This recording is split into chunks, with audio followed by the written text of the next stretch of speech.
Good evening, and welcome to the monthly meeting of the Arlington Board of Zoning Appeals, which is also known as the BZA. My name is Charles Smith, and I'm chairman of the board. This board is made up of 5 citizens appointed by the Circuit Court. In addition to myself, we have Judy Freshman to my immediate left, Vice Chair Inta Malice to my immediate right, Paul Melnick to the far right, and to my far left, Peter Owen. Also present is the professional staff, including Stephen Rissy, the coordinator and secretary of the Board of Zoning Appeals, and Administrator Cliff Hogan, who is sitting down at the computer, and Administrative Technician Josh Jordahl at my far right, who you will turn in your speaker slips to. We thank you for being here, and I extend to you a warm welcome. To avoid disruptions, let me ask you to place your cell phone in the silent mode or turn them off entirely. To avoid disruptions, we ask that you, and on the front table, you'll find copies of the staff report for each case which is before us tonight. There's one copy. I recommend that if you've not seen the staff report for your case, that you come up, take a look at it, and then return it to the table so that others who may be interested in reviewing it will have an opportunity. Now, the board's powers are prescribed in the Code of Virginia and are set out in further detail in the county zoning ordinance, which is adopted by the county board. The Board of Zoning Appeals does not have the power to rezone property or to amend the regulations which are set forth in the ordinance. That authority rests solely with the county board. This board does have the authority to do 3 things. We can approve use permits that allow modifications of placement requirements for structures on 1 and 2 family lots where there's no option in the zoning ordinance to allow such modifications. We can grant variances from the specific requirements of the zoning ordinance. And lastly, we can decide appeals of decisions of the zoning administrator. Now, when approving use permits, which is the bulk of the cases tonight, the Board of Zoning Appeals may impose conditions that we deem necessary in the public interest, including limiting the duration of the use permit. In order to approve a use permit, the law requires that the board find that the proposal meets conditions that the use permit will not adversely affect the health or safety of persons residing in the neighborhood, will not be detrimental to the welfare, to the public welfare, or injurious to property or improvements in the neighborhood, and will not be in conflict with the purposes of the master plans and land use and zoning related policies of the county. Now, to do this, the board shall consider whether the modification will promote compatibility of development with the surrounding neighborhood because the structure's overall footprint, size, and placement are similar to the structures on the property surrounding the lot in question, and whether the modification will help preserve natural landform, historic features, and or significant trees and foliage. When granting variances, the burden of proof is on the applicant to prove by a preponderance of the evidence that it meets the following criteria.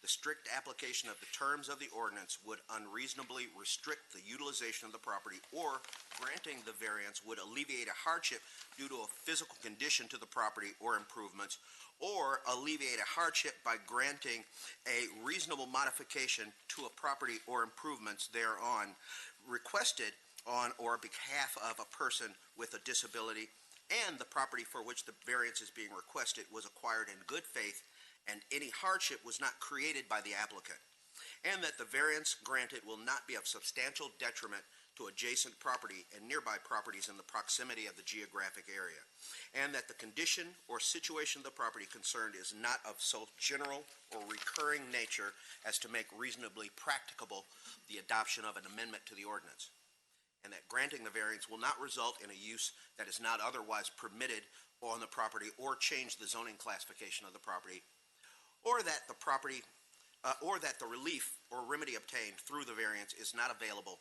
through a special exception process as provided for under the zoning and or subdivision ordinance. Now, when deciding appeals of the zoning administrator, the board must use its judgment to determine if the administrator was correct. This evening, cases will be called, and a brief staff report and recommendation will be given. Following that, board members will ask any questions of the staff which they may have. Next, applicants or their representatives will be given an opportunity to make comments to support the application or appeal. If they choose to make a comment, they must come forward to the podium so their comments can be recorded for the record. Next, all speakers for the item will be called. Speakers must fill out a speaker slip, which is available at the corner of the administrative technician's workplace. And after we hear from speakers for and against the proposal, the board may permit the applicant a brief opportunity to clarify any points. The board may ask questions of speakers but does not permit and will not condone any cross-examination or direct questioning by others. We've deemed the following time limits for speakers to be sufficient: 20 minutes for appellants in appeals cases, and 5 minutes for applicants for use permits and variances. In all cases, speakers representing organizations shall have 3 minutes and individuals 2 minutes. After the board has gathered all of the information that we need and discussed the case, we'll decide the matter by voting on a motion duly made and seconded. A majority is needed to approve any motion. Any appeal from the decision of this board must be made to the circuit court in accordance with state law. After your case of interest is heard, you're welcome to stay for the balance of this just thrilling session, or you can leave at your convenience. Again, thank you all for being here. Happy holidays, and I'd ask our secretary to please call the first case.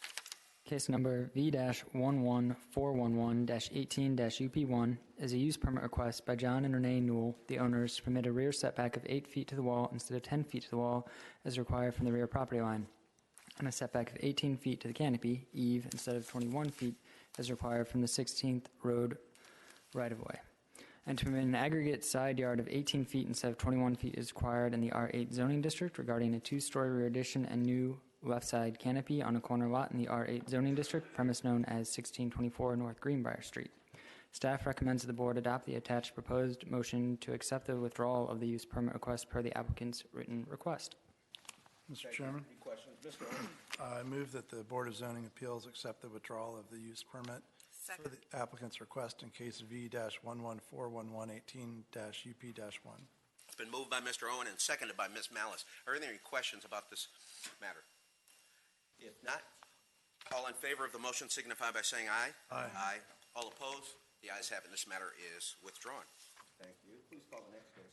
Case number V-11363-18-UP-3 is a use permit request by Bridget Obakoya, the owner, to permit a setback of 5 feet to the walls and porches, 1 feet to the window well from the left side property line instead of 8 feet to the walls and porches, 5 feet to the window wells as required, and to permit a setback of 10 feet to the airway instead of 21 feet is required from the South Oxford Street right-of-way, and to permit a setback of 17 feet to the rear window well instead of 21 feet is required from the rear property line, and to permit a setback of 5 feet to the walls and porches from the right side property line instead of 10 feet to the walls and porches as required, and to permit an aggregate side setback of 10 feet instead of 18 feet as required regarding a new 3-story single-family home in the R27 zoning district, premise known as 2135 South Oxford Street.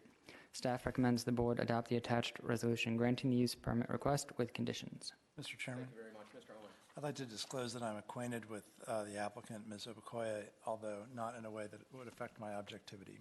Thank you very much for that disclosure. Ms. Malice, I make the same statement. thanks to both of you. Mr. Owen. I have a question for staff. Questions of staff? Is this the same exact request that was made the last time we approved a use permit here? Not the same exact request. There have been some additions based on some changes made for the permit drawing set. Primarily, the areaway was reconfigured. It used to kind of wrap around. Now it's a straight shot. And there were some window wells added to the basement as well. Some of the upper porches that were previously open were enclosed for fire safety reasons. And I believe that's the majority of the changes, though I would let the applicant fill in any blanks that I may have left. Mr. Chairman? Ms. Malice. Staff, is there an exhibit that shows now that I know what an areaway is, that shows the areaway setback? Because possibly there just isn't one, but. The areaway is shown on the page after the justification for the use permit, the proposed plat. It's the stairs that are Just left of the area labeled as walk, leading from the front porch towards South Oxford Street. All right. On the one, so that's the old plat, the 2015 plat, okay. Yes, the date is old, but it's showing the current requested configuration. Any further questions of staff? If not, welcome. Any Thank you. comments? I presume that you are both, that you're Bridget Yes. Obakoya, Yes, Welcome. sir.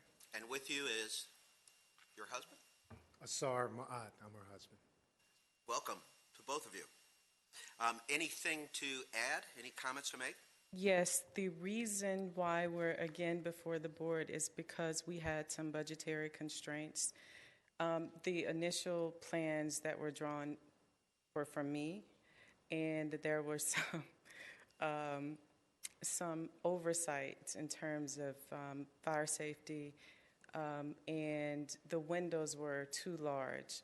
In the first round, I was working to get a loan approval. Second round, we were ready, but then we had this obstacle that we had to overcome. So I hired an architect to resize the windows. They're all smaller now. We have mostly 2x4, 2x2 windows.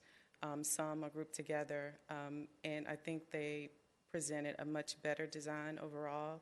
The areaway that was reconfigured is because, the way it is now is because there was a switchback areaway before that dominated most of the front yard.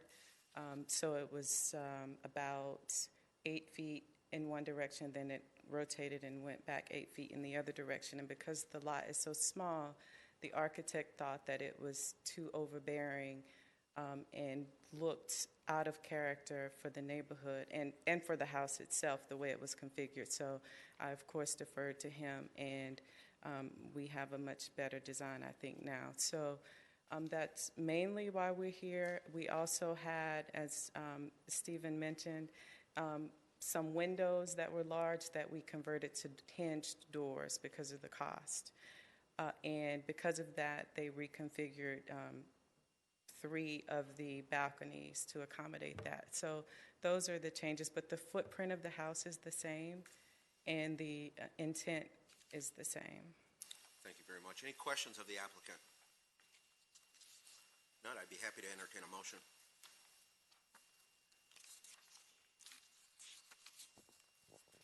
Mr. Chairman, Ms. Freshman. I move the Board of Zoning Appeals adopt the attached proposed resolution approving use permit V-11363-18-UP3, subject to the conditions listed. Thank you. Is there a second? Second. Thank you. It's been moved by Ms. Freshman, seconded by Mr. Melnick, that we approve the motion. We approve a motion adopting the resolution granting the use permit in the subject case. Any further discussion? Hearing none. All in favor of the motion signify by saying aye. Aye. Aye. All opposed? Thank The you. ayes have it. The matter is granted. Thank you very much. Happy holidays. It's the last. Please call the next case. Case number V-11424-18-UP-1 is use permit request by Douglas and Marilena Luchner, the owners, to permit a setback of 21.9 feet to the wall, 20.9 feet to the eave from the rear property line instead of 25 feet to the wall, 21 feet to the eave as required. Regarding the enclosure of a existing rear deck in the R8 zoning district, premise known as 4540 25th Road North. Staff recommends the board adopt the proposed resolution granting the use permit request with conditions. Thank you very much. Any questions of staff? Mr. Melnick. So does the staff, typically in these reports, there is a table showing in the area, surrounding area measurements, comparable to what we're discussing. I didn't see anything like that. And does the staff have any such thing here? Just surrounding area comparable measurements so we can see compatibility and that sort of thing. Staff doesn't have any additional tables. The staff report was put together by one of my coworkers, and they felt that the research they did provided enough evidence that they supported the case, but we don't have any additional tables at this time. Okay. Any further questions of Mr. Rissy? If not, Douglas Luckner, Buckner, yes. welcome. Anything to add? Any comments to make? No, I think pretty straightforward. We're just trying to enclose the rear deck, and just because of the ease in terms of how far it is to the back, we're just looking for that variance to do that. Thank you very much. I have a question. Please, Ms. Malice. So your house, the back of your house abuts your neighbor at 2547 North Vermont Street? A little bit. Actually, their house is more behind our house to the left. Where we're actually putting the deck is more of like the wood onto the trail to Marymount, if you can kind of see. So our deck is to the right side of the house, so it's much closer to the neighbor to the left. But your property abuts their property, is that? It does, correct. So have you spoken to this neighbor about your plans? I've tried to. I tried to stop by again today. I just haven't been able to reach them, unfortunately. Because they're actually the most affected since it's in the backyard. Again, I think the neighbor to the left would be most affected just because of where their garage is and their backyard is, but I understand your point, duly noted, yes. I've tried a couple of times, unfortunately. Again, I tried before I even came here because I knew that was going to be a question that was brought up, and there was nobody home at the time, unfortunately. May I ask what the names of those neighbors are? I don't know. Thank you, Mr. Owen and Ms. Malice. Any further questions of the applicant?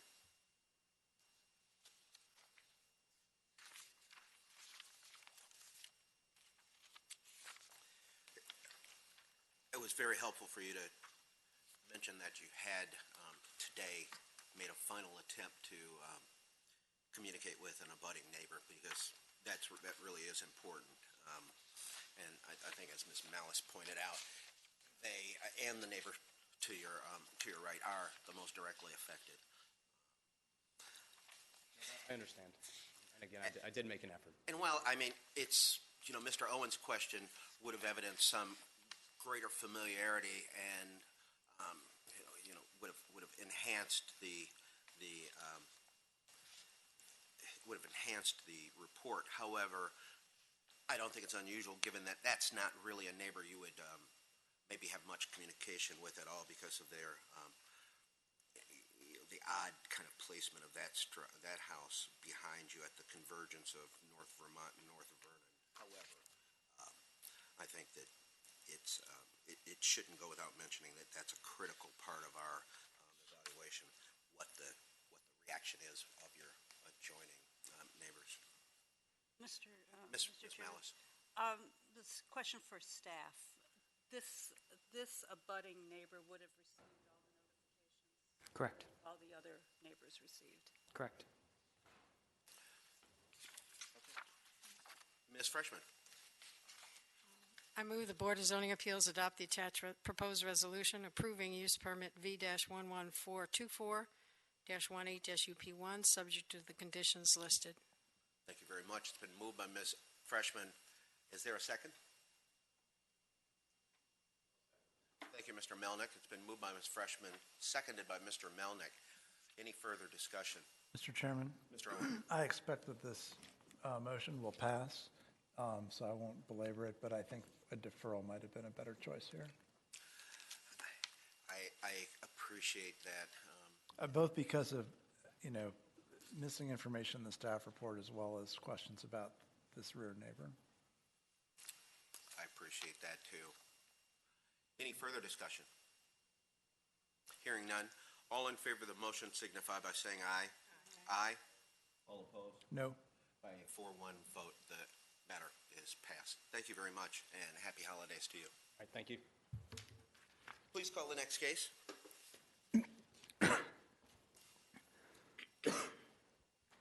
Case number V-1142. Sorry. Case number V-11425-18-UP-1 is a use permit request by Barbara Klein and Dorothy Newman, the owners, to permit a setback of 5.9 feet to the wall from the right side property line instead of 8 feet as required, and to permit an aggregate side yard of 16.6 feet instead of 18 feet as required regarding a new rear addition in the R6 zoning district, premise known as 2118 North Taft Street. Staff recommends that the board adopt the proposed resolution granting the use permit request with conditions. I'd ask that you please note that there is supplemental material for this case that came in after the application packet was assembled and printed. I actually did take some time and do some additional analysis based on a question that I received ahead of the hearing tonight. This analysis kind of in the nature of what Mr. Melnick was asking for the earlier case. I would just thank staff for putting that together. It's very helpful to expediting this tonight. It is. Thank you very much. Thank you for that report. Any questions of staff, of Mr. Rissy? Hearing none, Ms. Klein or Ms. Newman, any comments to make? Or I have a slip from Gretchen Ginnerly, your architect. Great, yes. Anything to add? You're Miss Ginnerly, the architect on the far right. Yes. Welcome. No, just that, I wanted you to be aware that we're being really cognizant of the neighborhood and proportions and just, kind of addition you're not going to even notice from the street. But obviously there were pre-existing non-conforming conditions, and the clients have lived in the community for many years and want to age in place. We also have a neighbor here in support today, so. And we see her waving in the back. Yeah. Welcome. And we got letters from our immediate surrounding neighbors. Thank you very much. Any questions of the applicant or their representative? Hearing none, I'd be happy to take a motion. Mr. Owen? Mr. Chairman, I move that the Board of Zoning Appeals adopt the proposed resolution approving use permit V-11425-18-UP1, subject to the conditions listed. Thank you very much. Is there a second? Second. It's been moved by Mr. Owen, seconded by Ms. Freshman, that we adopt the resolution granting the use permit. Any further discussion? Hearing none, all in favor of the motion signify by saying aye. Aye. Aye. All opposed? The ayes have it, and the matter is approved. Thank you very much, and happy holidays. Thank you. Same to you. Please call the next case. Case number V-11426-18-UP2 is a use permit request by Eva Hochman, the owner, to permit a left side setback of 7.3 feet to the wall of an addition instead of 10 feet is required regarding a one-story rear addition in the R27 zoning district, premise known as 3717 6th Road North. Staff recommends the board adopt the attached proposed resolution approving the use permit request. And please note there is supplemental material for this case that came in after the application packet was assembled and printed. There are some text messages of support from the neighbors, as well as a photo that is attempting to illustrate the proposed location of the rear addition in proximity to the neighboring tree. Thank you very much. And just for the record, that photograph shows a row of chairs, I guess, that are demarking the proposed building. Correct. Okay. Mr. Chairman? Mr. Owen. It wasn't clear to me from the text messages we received tonight which neighbors are now on record in support, and I was wondering if staff had written down the address points for them or can read it into the record. The first neighbor is Jennifer Warren at 3719 6th Road North. And the second is Lauren. It's my co-duplex. It's next door. Hold on just a minute, Ms. Hochman. I believe it's the attached. Correct. Duplex. Thank you. Okay, thank you. And we'll clarify that and confirm that when Ms. Hochman is given an opportunity. Any further questions of Mr. Rissy? Yes, Mr. Chairman. Mr. Owen. Is this something that's now allowed without a variance because of recent changes to the zoning ordinance? Correct. This is a case that has come before the board before, a year ago, at the time needing both a use permit and a variance. It was denied at that time. The applicant actually was part of the movement to spearhead the changes to the zoning ordinance that remove the need for the variance, and it has come back as just a use permit request. Oh, wait, okay. So thank you very much, Mr. So this is the case over by, is it over by the library? One of those townhouses? You were trying to put the third story on? It's the other of the two from that meeting. All right. It was the same meeting, though? Yes. All right. Okay.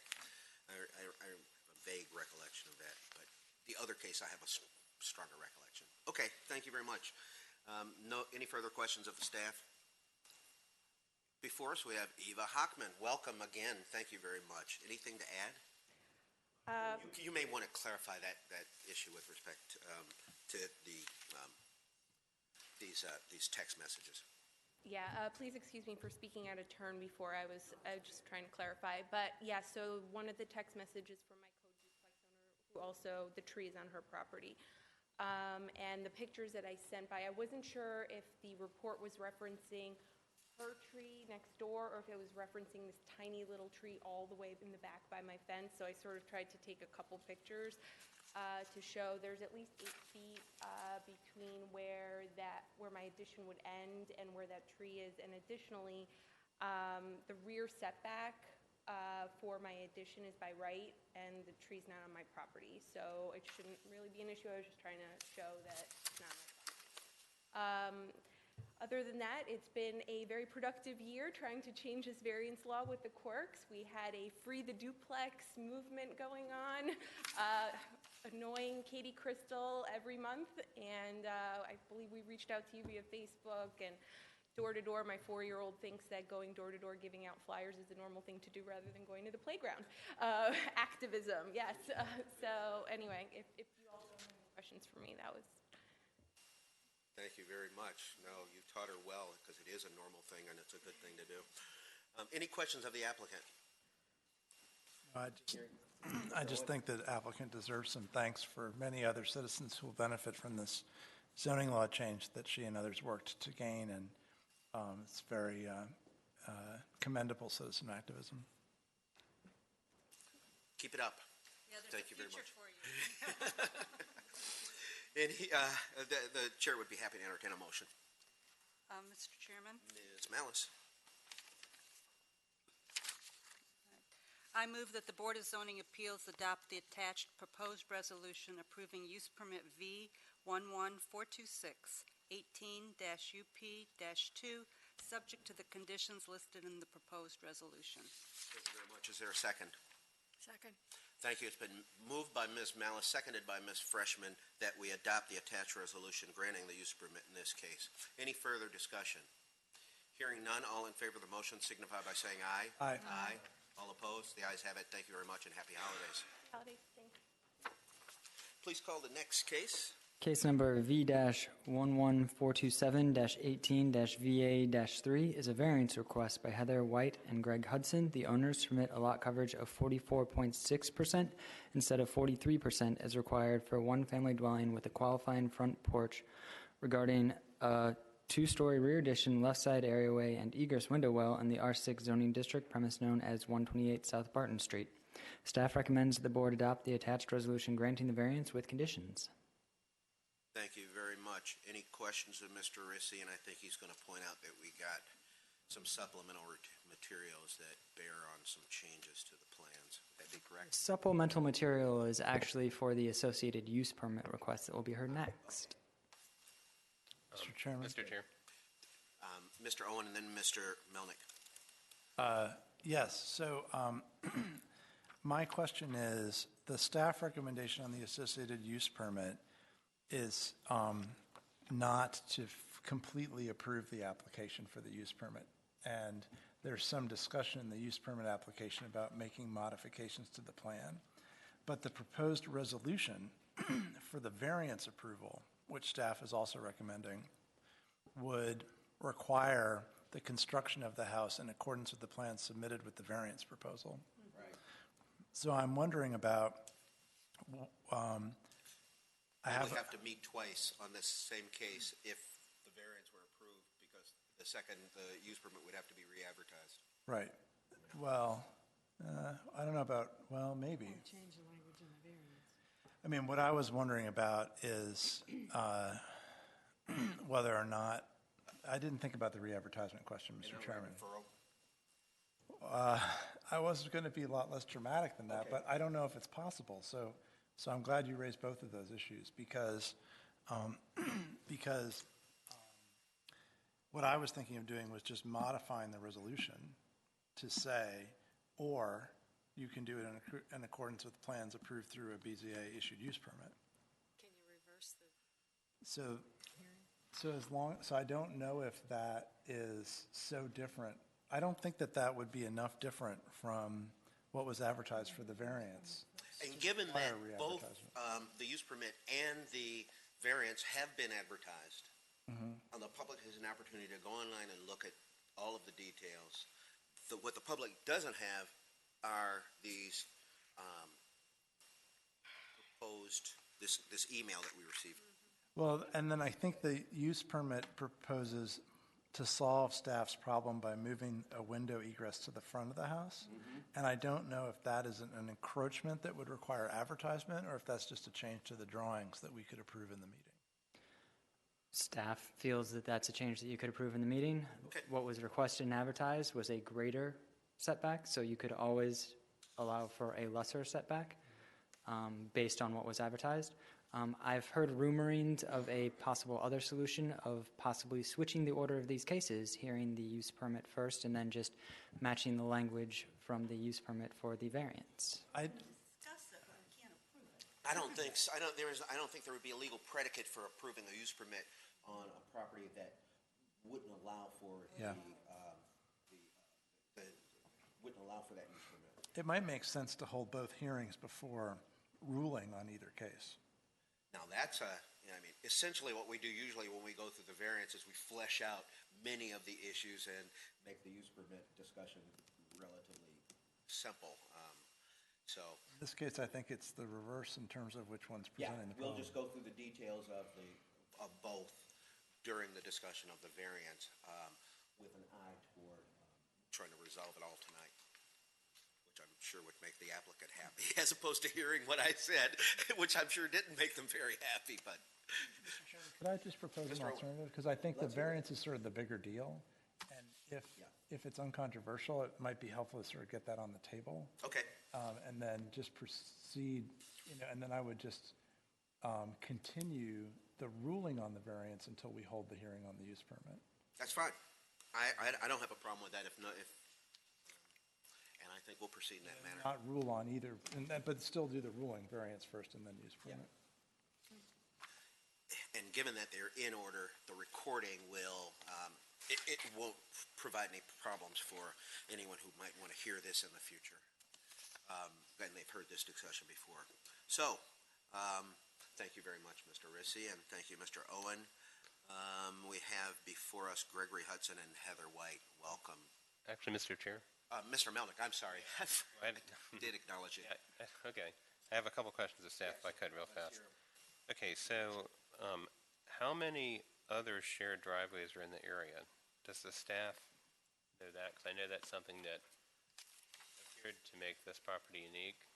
I didn't know, there's information about the surrounding area about that. Staff doesn't have a hard number on the shared driveways in the area. The applicants actually may be able to speak to the conditions on the street better than staff. All right.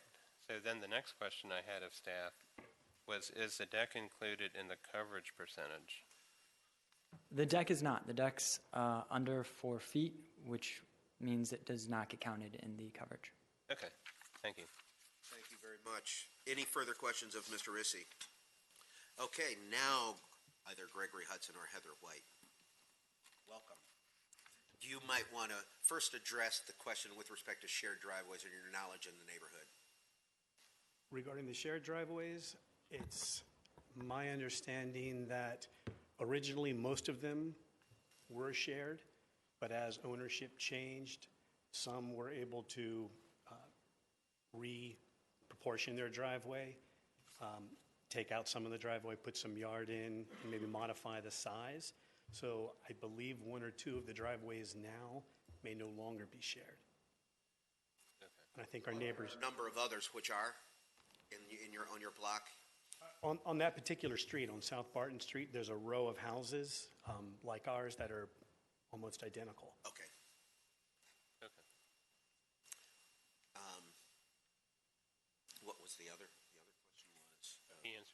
just Okay. that the deck was not Oh, included. the deck height, yeah.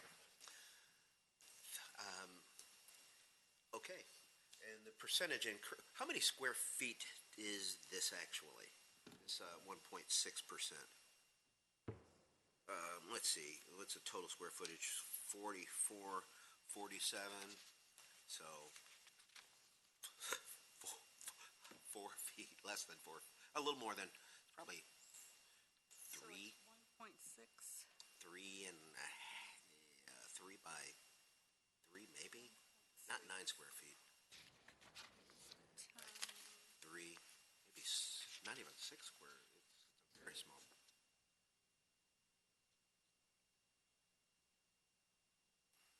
What do you get? No, I'm not doing my math right here. So, Less than 177 square feet. how much?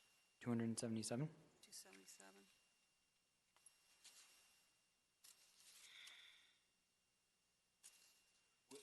They're proposing to cover 277 square feet Above what's permitted.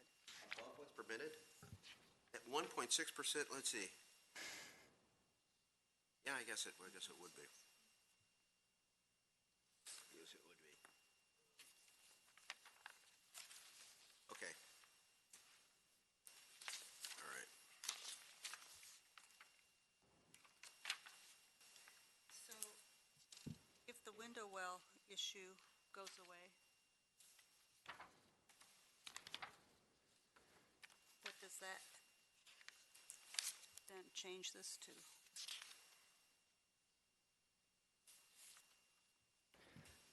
The window well's only maybe 12 square feet, I would say. 12. They're typically 3 feet deep by approximately 4 feet wide. That's the, Yeah.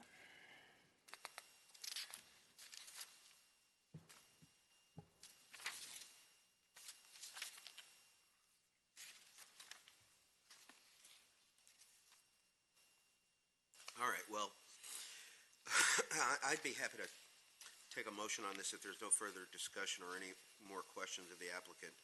Pardon me. Could we hear from, I don't think we've actually heard from the, That's right, I'm sorry. Let's look at the use permit now. Why don't, We're formally moving to yeah, the... I'm gonna, Mr. Chairman, I move that we continue the variance case V-11427-18-VA-3 until after the hearing on the associated use permit. good. Is there a second? Second. It's been moved that we continue the V-11427-18-VA-3 to the, to after the 11427-18-UP1. Any further discussion on that motion? Been made by Mr. Owen, seconded by Ms. Malice. Mr. Melnick? I just wanted to say that I had a couple comments on the variance case, but I guess I can bring those up when we take it up later. Okay. Or now. You can ask it, and you can ask it right now. We're in the discussion period. Okay. And so what I'm tangling with is the part having to do with the condition situation of the property is not so general or recurring as to make reasonably practically a regulation which can be adopted as an amendment. Because it was saying, the staff said both its diminutive size and its shared driveway make it unique in the surrounding area. But we heard, that this block, they're all the same size and shared driveways are not uncommon. That's the one thing that I'm tangling with, as far as like the condition to the variance. if I could actually address that.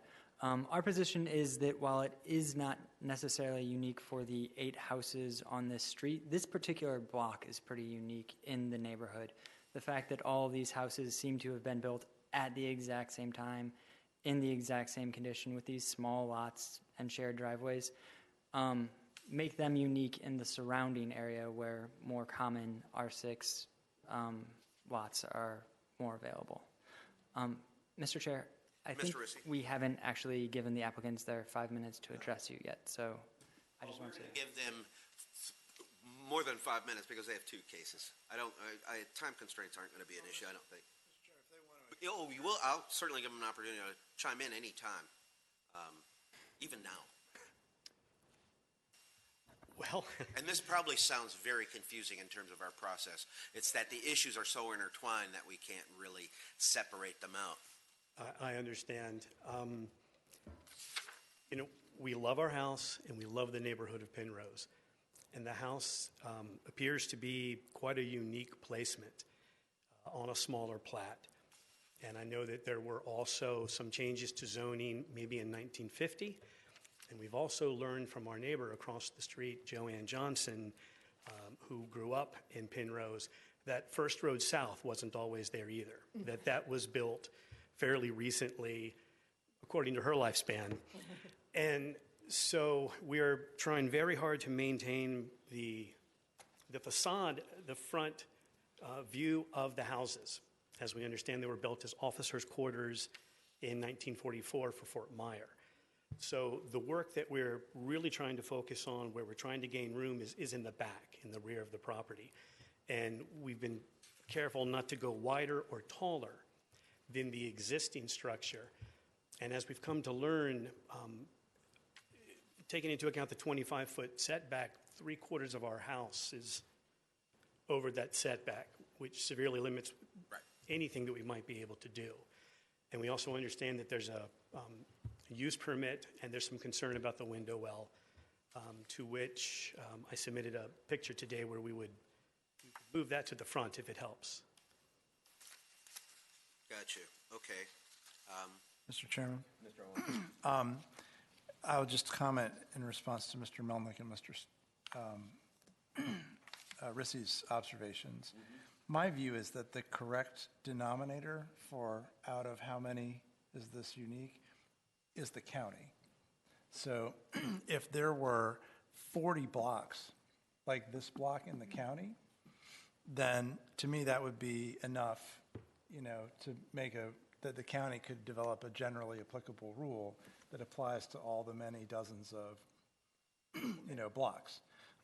I don't think the neighborhood is the right unit, and I don't think that the house within the block is the right unit.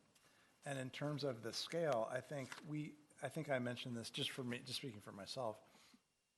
There's that neighborhood of townhouses near Glebe and Lee Highway, these teeny tiny little townhouses. And to me, I think I remember remarking that the size of that neighborhood was about as big as I could tolerate of being so many. Like, if we had to approve backyard additions for all of those, but there was no other house in the county that was that configuration, but there were, I think, something like 70 of those. Like, to me, that was like the upper limit. And what I'm hearing from staff is that there's fewer in this configuration than there are even of those where we already approved a variance for backyard. Is that your understanding? That's my understanding. All right. So for me, this is smaller scale than something we approved as a variance. Unique. Right. But I do agree that, as the previous case showed, that Mr. Melnick is right, that we need to be on the lookout for not accidentally giving a variance because it's a small lot when there's lots of small lots, or there's a shared driveway when, in fact, the county may have a lot of shared driveways. That we should look countywide and see how much is this repeated countywide. Because there are. I know of another neighborhood, my neighborhood, where there are. Okay. Any further discussion on the motion to move this item behind the use permit? Just the hearing, not the action. Yeah, just the hearing. Hearing no further discussion, all in favor of that motion signify by saying aye. Aye. All opposed? The ayes have it. Okay, now Mr. Rissy, will you call, for purpose of hearing, the adjoining case?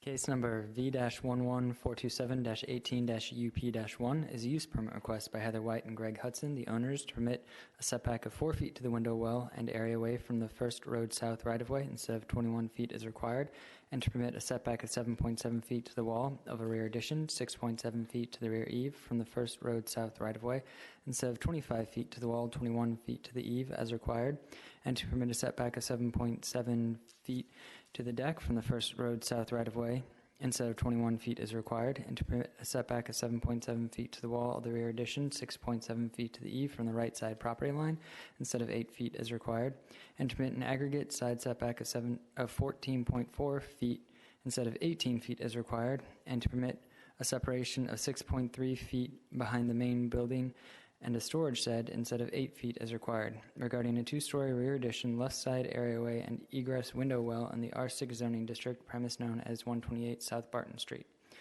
Staff recommends the board adopt the attached proposed resolution and conditions approving the use permit request to permit a setback of 7.7 feet to the wall of a rear addition, 6.7 feet to the eve from the first road south right-of-way, and to permit a setback of 7.7 feet to the deck from the first road south right-of-way, and to permit a setback of 7.7 feet to the wall of a rear addition, 6.7 feet to the eve from the right side property line, and to permit an aggregate side setback of 14.4 feet instead of 18 feet as required, and to permit a separation of 6.3 feet between the main building and storage shed instead of 8 feet as required, and to deny a setback of 4 feet to the window well and areaway from the first road south right-of-way.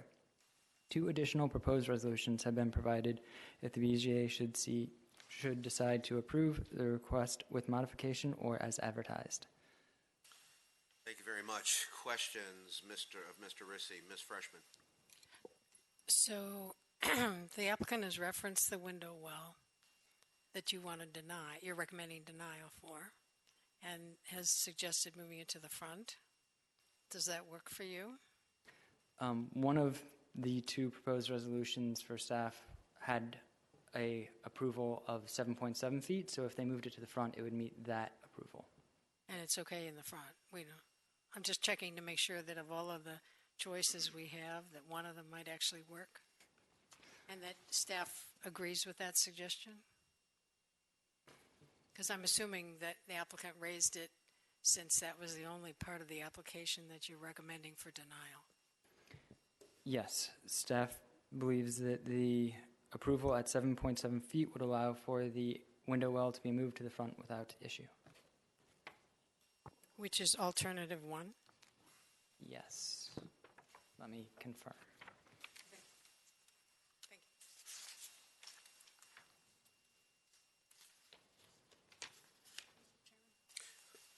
Yes. Okay. Ms. Malice, he confirmed it. Okay. Ms. Malice? On the bottom of page 2 and top of page 3, there's a discussion about the accessory building and whether it's a structure or a building. And it was going to be unawareness of what the situation is. Has that been clarified? At this point, I know that it was approved as a structure. I can't say for certain it's not attached to the foundation, and that's the difference between the 2. I think the motion that we gave would cover both allowances. Okay. Anything more of Mr. Rissy? Any further questions? Okay. Now let's hear from the applicant.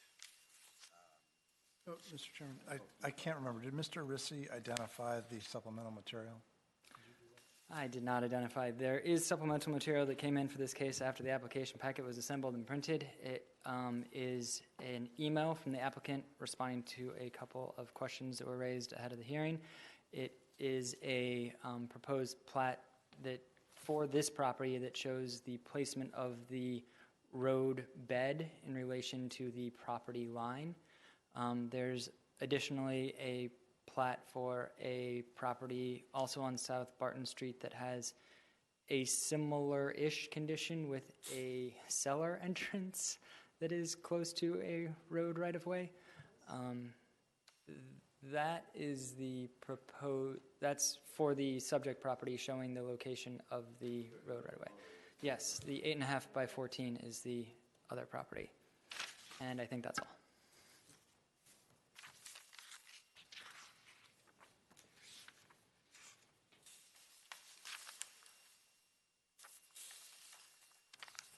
Mr. Owen, any further questions? Not of staff. Okay. Let's hear from the applicants. Welcome again.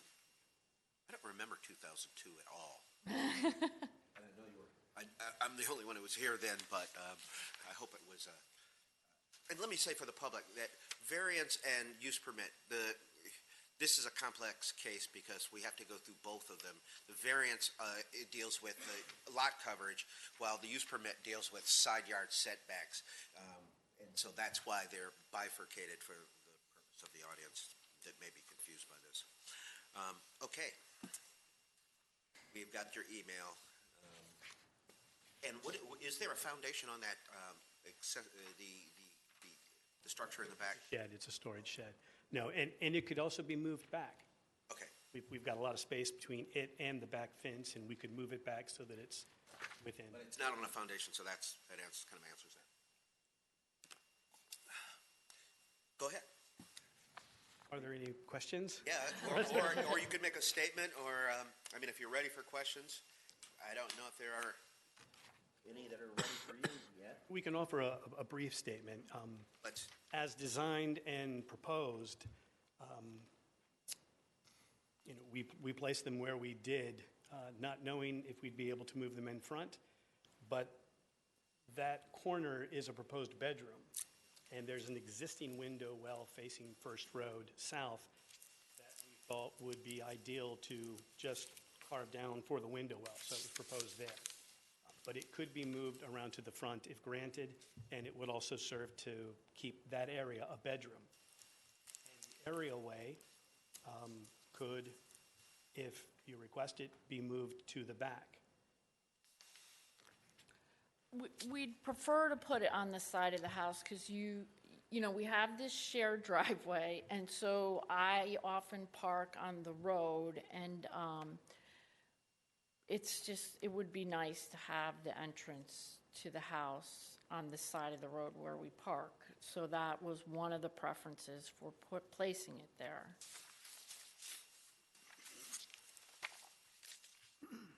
Okay. Any questions of the applicants? Well, I guess we're ready for Chairman? Mr. Owen. I don't have questions for the applicants, but I'm ready to move to the discussion stage of our Okay, meeting. well, let's move to the discussion stage then. Mr. Chairman?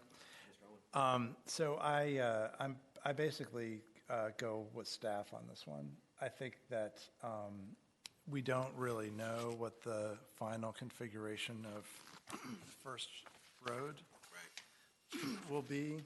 We don't know if one day the county will try to put a sidewalk there. And so I think giving the public a little more room to maneuver on that side when there's not a lot of precedent for coming closer is a good idea. So basically, my inclination is to approve the variance and to approve the use permit as staff has described. And I don't know where my colleagues are, but I thought I'd put that out there. So that would be use permit number, alternate number one? Yep. Okay. Let's, any further discussion? Ms. Malice? So if it's alternative number one for the use permit, what do we have to do to the variance? Anything? I've written a proposed motion that might take care of it. Let's, is there any further discussion? So let's get some motions on the table then. Mr. Chairman? Mr. Owen? I'd like to make a motion on the variance. Let's hear it. I move that the Board of Zoning Appeals adopt the attached proposed resolution granting the variance V-11427-18-VA-3 with the attached conditions, except that for condition number one. Okay. Page 6. Yep. That it read after the third line, and that no enlargement of the structure/addition may be made in any dimension shown on the plat, or I guess all the way to the end. So the complete, sorry, I misspoke. I do mean to adopt the entire condition number one as stated, but instead of the period, the following additional language. Provided, however, that if the Board of Zoning Appeals approves a use permit with an alternative footprint or drawings, the structure may be constructed in accordance with that alternative. Once again, provided, however, that if the Board of Zoning Appeals approves a use permit with an alternative footprint or drawings. The structure may be constructed in accordance with that alternative. Second. Been moved by Mr. Owen and seconded by Ms. Freshman to adopt the subject variance with the amended condition number 1. Mr. Rissy, do you have that? I do. Thank you very much. Ms. Mallett? We're on good ground here? Yes, I think we are. Because what we're doing is less restrictive. Yes. Less restrictive than what was More restrictive. than what was advertised. I mean, what was advertised is less restrictive, and what we're doing is more restrictive, yes. Less is more. Less is more. Any further discussion? Hearing none, all in favor of the motion signify by saying aye. Aye. All opposed? The ayes have it, that matter is granted. Now, in the matter of V-11427-18-UP1, the use permit, the chair would be happy to entertain a motion if there's no additional discussion of that matter. Mr. Chairman? Mr. Owen? Oh, I saw someone else reach. You want to do it? I move that the Board of Zoning Appeals adopt the attached proposed resolution partially approving use permit V-11427-18-UP-1, subject to the conditions listed. And to be specific, I am proposing alternative proposed resolution number 1 on pages 7 to 8 of the staff report. Thank you very much. Is there a second? Second. Been moved by Mr. Owen and seconded by Ms. Freshman to adopt the attached alternate resolution number 1, and subject to the conditions that are described therein. Mr. Chairman? Mr. Owen? I just want to thank the applicants for the extra work they did in the last couple of days, which was extremely helpful to moving this along, so thank you very much. Certainly. I think we all join in that. Any further discussion? Hearing none, all in favor of the motion is signified by saying aye. Aye. All opposed? The ayes have it, and that matter is granted also. Thank you very much. Happy holidays, and probably see you in, 17 more years? Yeah. I won't be here. I guarantee I will not be here. Thank you very much. Please call the next case. Case number V-11428-18-UP-2 is a use permit request by Thomas and Ellen Dwyer. The owners permit a setback of 6.4 feet to the wall of an addition from the right side property line instead of 8 feet to the wall as required regarding a second-story addition over an existing attached garage in the R10 zoning district, premise known as 4747 Rock Spring Road. Staff recommends the board adopt the attached proposed resolution granting the use permit request with conditions. And I'd like you to please note there is supplemental material for this case that came in after the application packet was assembled and printed. It is a staff report from 2004 for when this case was heard by the BZA as a variance that was approved. Now, I don't remember that either, but I was here, and God bless his soul, Tony Burnett, who is no longer with us on this planet, was a fine zoning administrator. But anyway, any questions of Mr. Rissy? Mr. Owen? Yes. So the last time this went through was on a variance, not a use permit. Correct. So there was no basis for comparing this property to other properties in terms of whether or not the setback or footprint was compatible with those in the neighborhood. That wasn't even a criterion at that time, right? It was not the criteria at the time. So when we're evaluating whether or not the footprint and setback are compatible with the neighborhood, on what basis should we base that conclusion? Well, I do still think that there's merit in the fact that the BZA did approve the request in 2004, even if the criterion were different. I wouldn't say that they didn't consider the neighborhood and surrounding properties at that time, though obviously the criteria were different then. I did do some analysis of the footprint size and setbacks, but I think it's worth noting here that the setback is already established by the garage that's already there. They are simply going up from the setback they have existing. I have a related question, actually, going back to the very last case. Yes. Where we had a window well. Yes.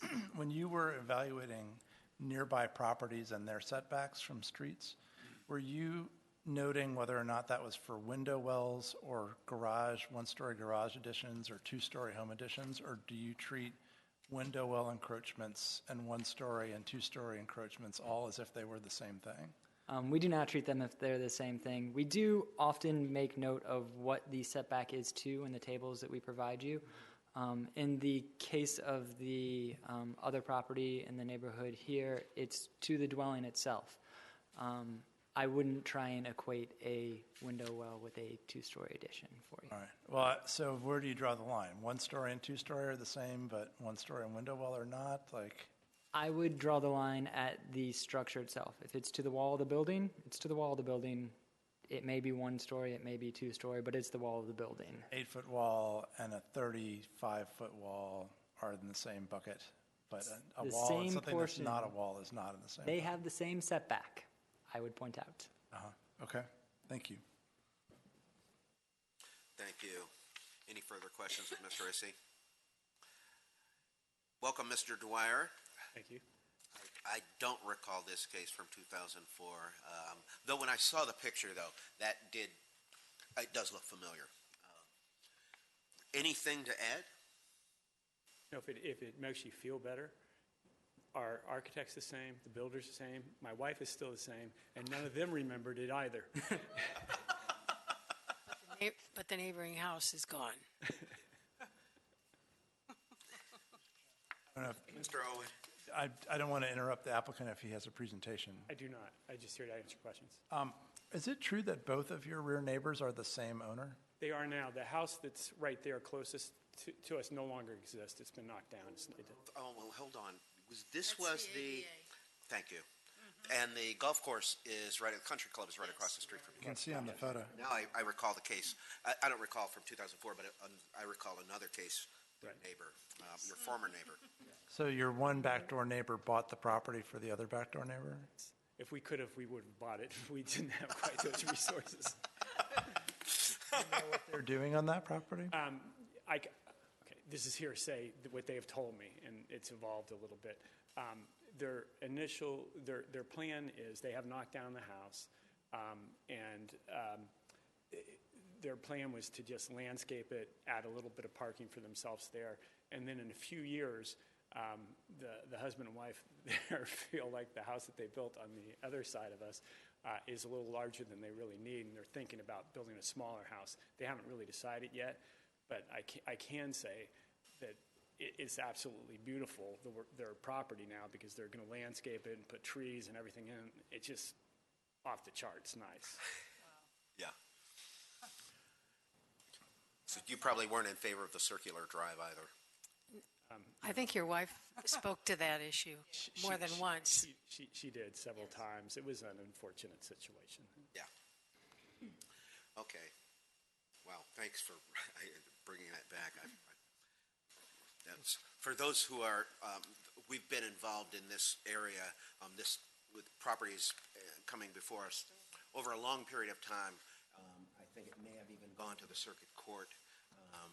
So anyway, that's kind of inside baseball that we're sharing with someone who understands the story. Any further questions of the applicant? I'd be happy to take a motion. Mr. Chairman, Ms. Freshman. I move the Board of Zoning Appeals adopt the attached proposed resolution approving the use permit V-11428-18-UP2, subject to the conditions listed. Thank you. It's been moved by Ms. Freshman, seconded by Ms. Malice. Questions? Mr. Owen? Yes, I'm going to vote yes, in part because I take the neighbor's word for it, that this is compatible with the neighborhood. I think that concurrence is critical, because I do not accept the staff's analysis here. And so I would need another analysis.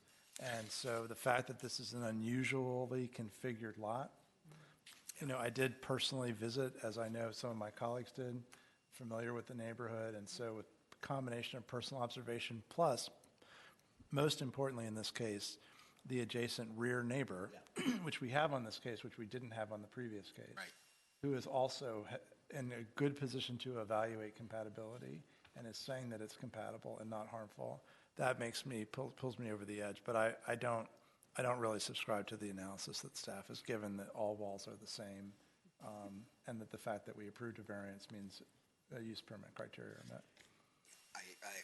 appreciate that.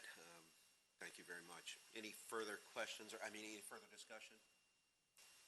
Hearing none, all in favor of the motion to approve the subject use permit in V-11428-18-UP2 signify by saying aye. Aye. Aye. All opposed? The ayes have it. The matter is granted. Thank you, Mr. Dwyer. Thank you very much, and happy holidays to everybody. Yes, happy holidays to you. Please call the next case. Case number V-11429-18-UP-1 is a use permit request by Ruby Qualzabash and Brian Mainhart. The owners permit a rear setback of 4.1 feet to the first floor porch and second story addition, 3.7 feet to the porch eaves, and addition eaves instead of 10 feet to the porch and addition, 6 feet to the porch eaves and addition eaves as required from the rear property line regarding a new porch facing 7th Street South, two-story addition and rear addition in the R6 zoning district premise known as 3804 7th Street South. Staff recommends the board adopt the attached proposed resolution approving the use permit request with conditions listed. Our chairman has stepped away, and as vice chair, I will take over the meeting for the moment. Are there any questions for staff? Madam Chair? Yes, Mr. Owen.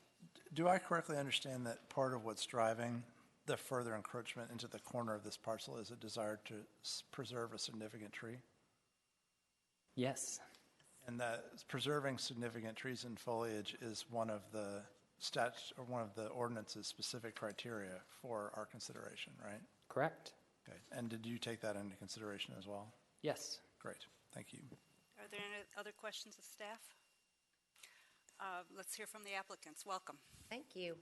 I think an important thing. You identify yourselves. I'm for the Ruby record. Kuzelbash. This is Brian Maynard, my husband. Thanks for the opportunity to address you and to consider our application. We love our house. We love our neighborhood. We moved in 2007.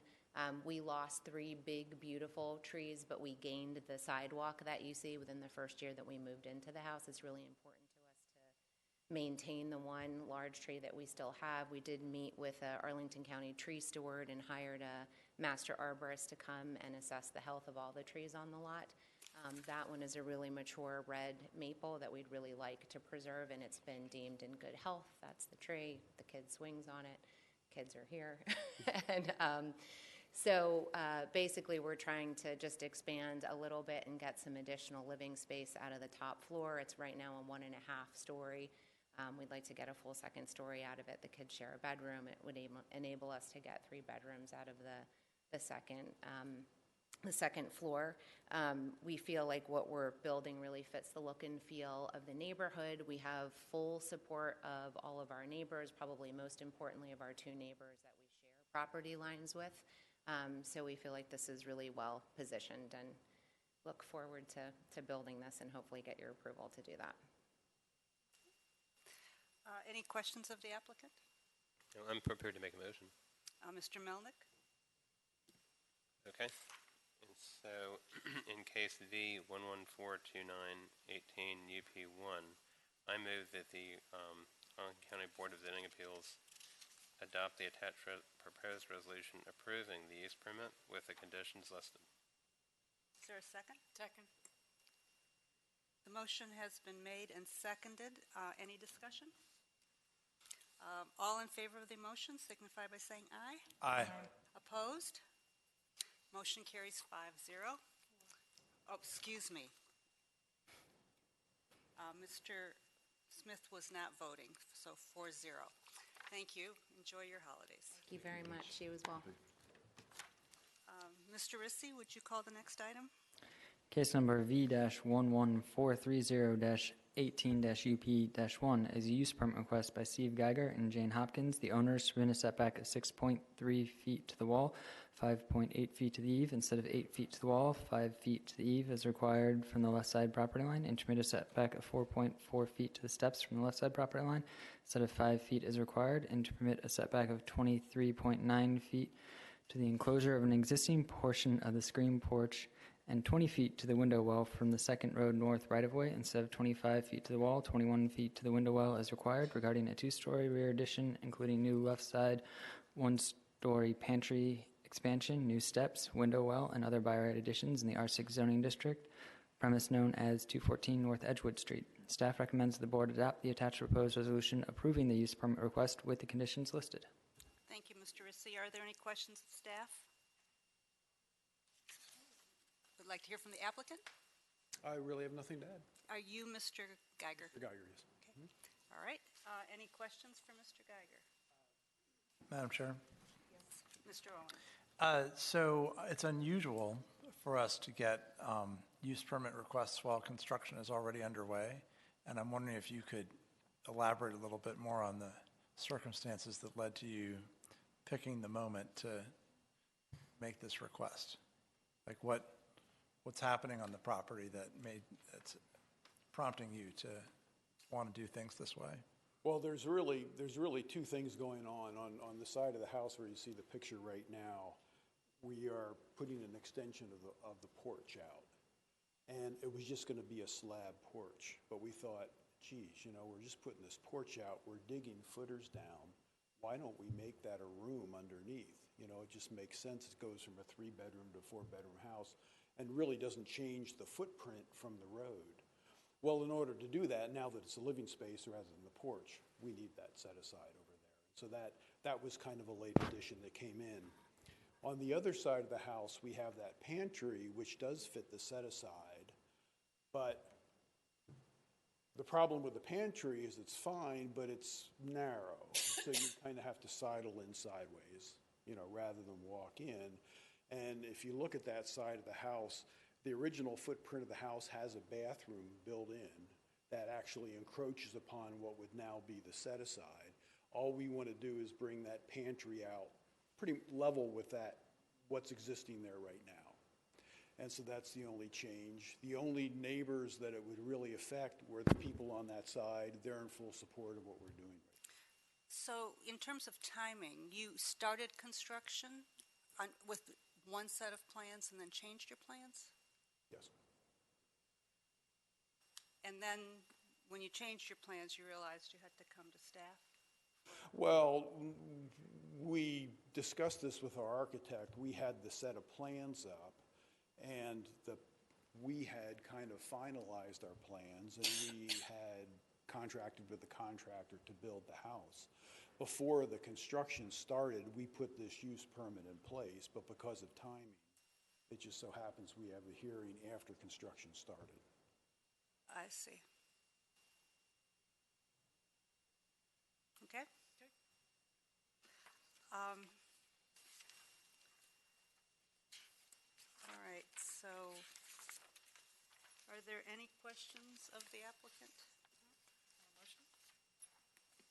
Ms. Freshman? I move the Board of Zoning Appeals adopt the attached proposed resolution approving use permit V-11430-18-UP1 subject to the conditions listed. Is there a second? I'll second. The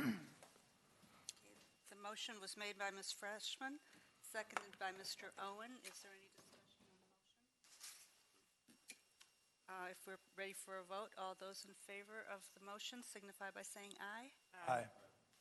Aye. All those opposed? The motion carries 4-0. Thank you. Thank you. Mr. Rissy would call the next item. Case number V-11430-18-UP-4 is a use permit request by Jeffrey and Mary Bronger.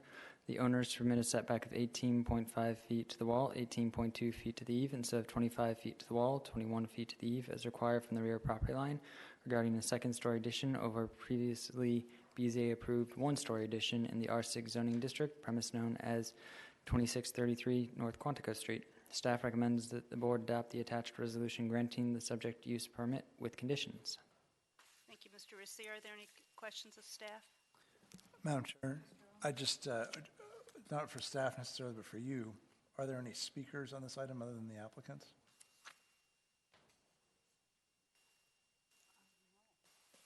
Do you have any speakers? Did you take any speaker slips? Because I do not see any. Are there any speakers out there on this item? Thank you. So, Ms. Rissy? Oh, go ahead if you have a question. Well, I was just going to ask if this is the item that we heard where we suggested a second story on the back and they originally wanted it on the side? Or is that, am I confusing it with another case? You're correct. Okay. This was the one with the shadow in the kitchen. Took your advice. We're back. Okay. Started over again. We denied this application in the previous configuration. Correct. And you're coming back with another Good design. plan.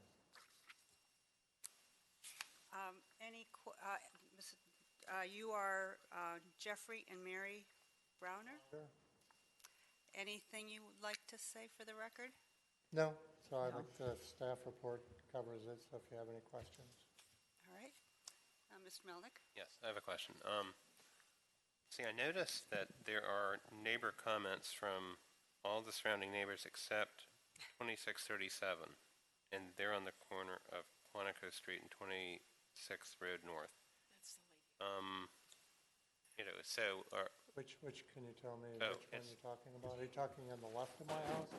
yes, so it would be, let's see, so it would actually be to the left-hand side. Yeah, those were the neighbors that didn't support the previous proposal and some others, and they didn't sign off on this one either. I talked to them, I gave them the document. So I got everybody else, but the people who have not supported my proposals.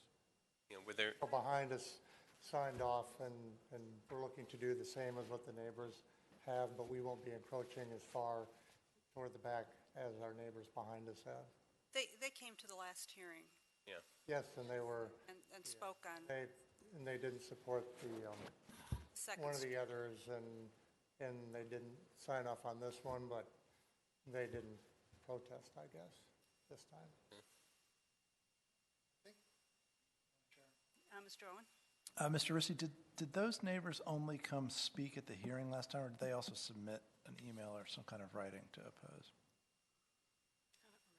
I don't believe that there was a letter of opposition. I believe they just spoke at the hearing. Okay, but they made it here, so they know how to find us. Yes. Yeah. And also, you and they and all were a part of the idea that I come up with a new plan, and they were more opposed to having that addition on the left side because it was going to block their sunlight in their kitchen window.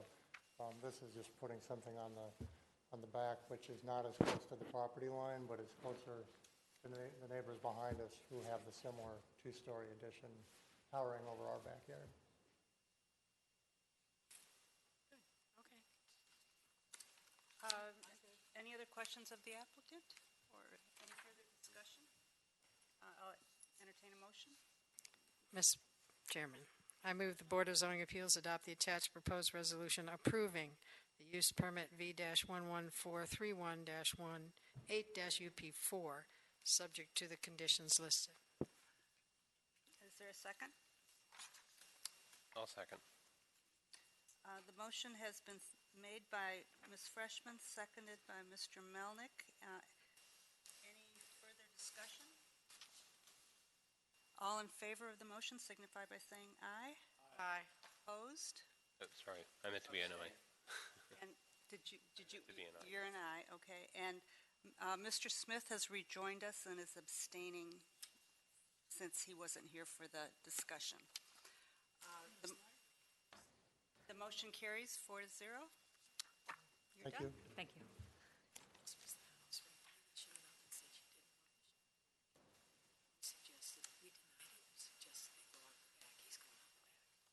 Do you want to call the next item? or We're shall on I? what, 32?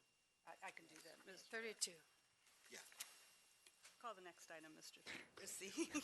Case number V-11432-18-UP-2 is a use permit request by Elizabeth Dulabon, the owner, to permit a setback of 12.6 feet to the wall, 11.6 feet to the eve from the 6th Street North right-of-way, instead of 25 feet to the wall, 21 feet to the eve as required, and to permit a setback of 4.8 feet from the wall, 3.8 feet to the eve, to the rear addition from the right side property line, instead of 8 feet to the wall, 5 feet to the eve as required, and to permit a setback of 4.8 feet to the wall, 3.8 feet to the eve from the front addition from the right side property line, instead of 8 feet to the wall, 5 feet to the eaves as required, and to permit a setback of 3.3 feet to the window wells, instead of 5 feet as required from the right side property line, and to reduce the aggregate side yard to 17.4 feet instead of 18 feet as required, regarding a new rear addition and front additions in the R6 zoning district premise known as 600 North Jackson Street. Staff recommends the board adopt the attached resolution granting the use permit request. Thank you. Are there any questions of staff? Mr. Chairman, Mr. Owen? is this in fact the same proposal that we've previously approved? This is the same basic proposal as was approved last October. The applicant was unable to obtain a building permit within 1 year's time, and so resubmitted. I do believe we clarified the position of some window wells between then and now as well. So identical except for some window well positions? Correct. Mr. Rissy, I'm sorry. Ms. Miles? The staff report says they proposed to build a garage. Is that? They're rebuilding a detached shed. The existing is to be replaced with an accessory building, okay. And that's the proposed shed on the plans? Correct. Mr. Chair? Mr. Melnick? Okay, just for the record, it looks like the wrong case number is mentioned under proposed changes in the staff report. Because it looks like it was supposed to be, a 2017 case. This looks like a 2015 case. Just wanted to bring that up. Well, was there a use permit in 15 also? Yeah, one wasn't mentioned. It came before the board last October. Well, that one that's kind of clear. That's a different case number, V11363-18-UP2, but there is a 11061-15-UP1 that you mentioned in the proposed. Applicant was unable to approve permits for the proposed renovation work approved in case on or before October 16, 2018. Oh, that must be the wrong number. It must be the same number. That's what you really mean as 363 for that fifth. Is that correct? That sounds more appropriate. Correct. I just wanted to bring that to the attention. That is, folks seeing this in the future, that second line, it's really 363-18-UP2. So that's in the motion also? No. Let's see what the proposed resolution says. No. 432 is still operative, right? Correct. Got it. Thank you, Mr. Melnick. Okay. Any further questions of Mr. Rissy? If not, anything, Elizabeth Dulhaben? Representative? Or her representative? I don't have a speaker. Is there a speaker slip for? Are you the architect, the builder, the designer? I'm John Hensley. I'm sorry, I just showed up a few minutes ago. And I did not fill out a speaker slip, but I will. I'm here to answer any questions you may have about the project. Okay. And you are? The architect for the project, John Hensley. Okay. Mr. Hensley appears to be listed in the application as the registered agent. Right. Gotcha. Thank you. Just at the conclusion, fill out a speaker slip and so we have it for the record. Anything to add, or are you available for questions? Mr. Reese had mentioned there are actually a few changes. I can go through them for you. Yes. One is that we are demolishing the existing shed and creating a new shed. That shows up on the drawings. We're relocating the driveway. That wasn't shown on the previous one. We're locating it further away from the house.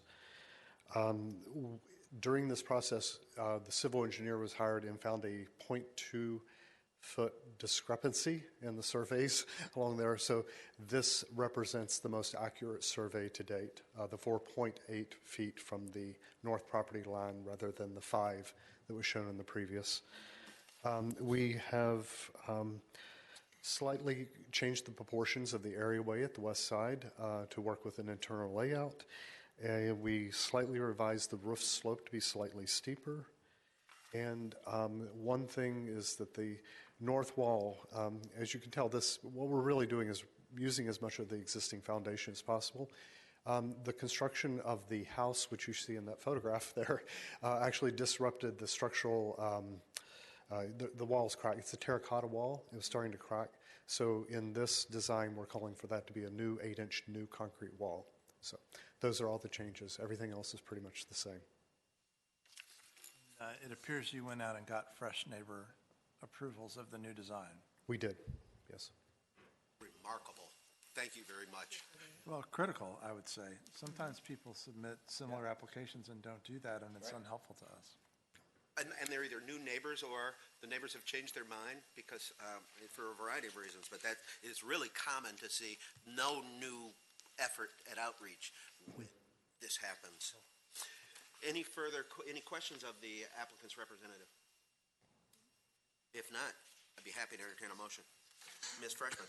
I move the Board of Zoning Appeals adopt the attached proposed resolution approving the use permit V-11432-18-UP2, subject to the conditions listed in the proposed resolution. Second. Been moved by Ms. Freshman, seconded by Ms. Malice. Any further discussion?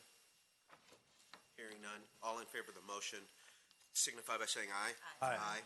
All opposed? The ayes have it. The matter is granted. Happy holidays. Thank you very much. Thank you for your time. Please call the next case. Case number V-11433-18-UP-2 is a use permit request by Matthew Dodge and Alyssa Tanaka Dodge. The owners permit a side setback of 6 feet to the wall, 5. Oh, he's doing it. Okay. Thank you. I'm sorry. Go ahead. 5.7 feet to the eve from the left east side property line instead of the required 8 feet to the wall, 5 feet to the eve as required, and permit a rear setback of 18 feet to the wall, 17.5 feet to the eve instead of 25 feet to the wall, 21 feet to the eve as required from the rear property line, regarding a new 3-story rear addition in the R6 zoning district, premise known as 4324 17th Street North. Staff recommends the board adopt the attached proposed resolution approving the use permit request with the conditions listed. Thank you very much. Any questions of Mr. Rissy? Just to carry. So the rear setback is 18 feet. I think in the staff report at one point it says 10.3. Yes, it is 18 feet. Just confirming. Correct. Any additional questions of Mr. Rissy? If not, Matthew Dodge and Alyssa Tanaka Dodge, welcome. Thank you. Anything to add? Just to say we love our neighborhood very much and our neighbors. It's a great location, close to schools, close to shopping on Lee Highway in Boston. We're essentially doing this project just trying to add a little bit more space as our family our children have grown.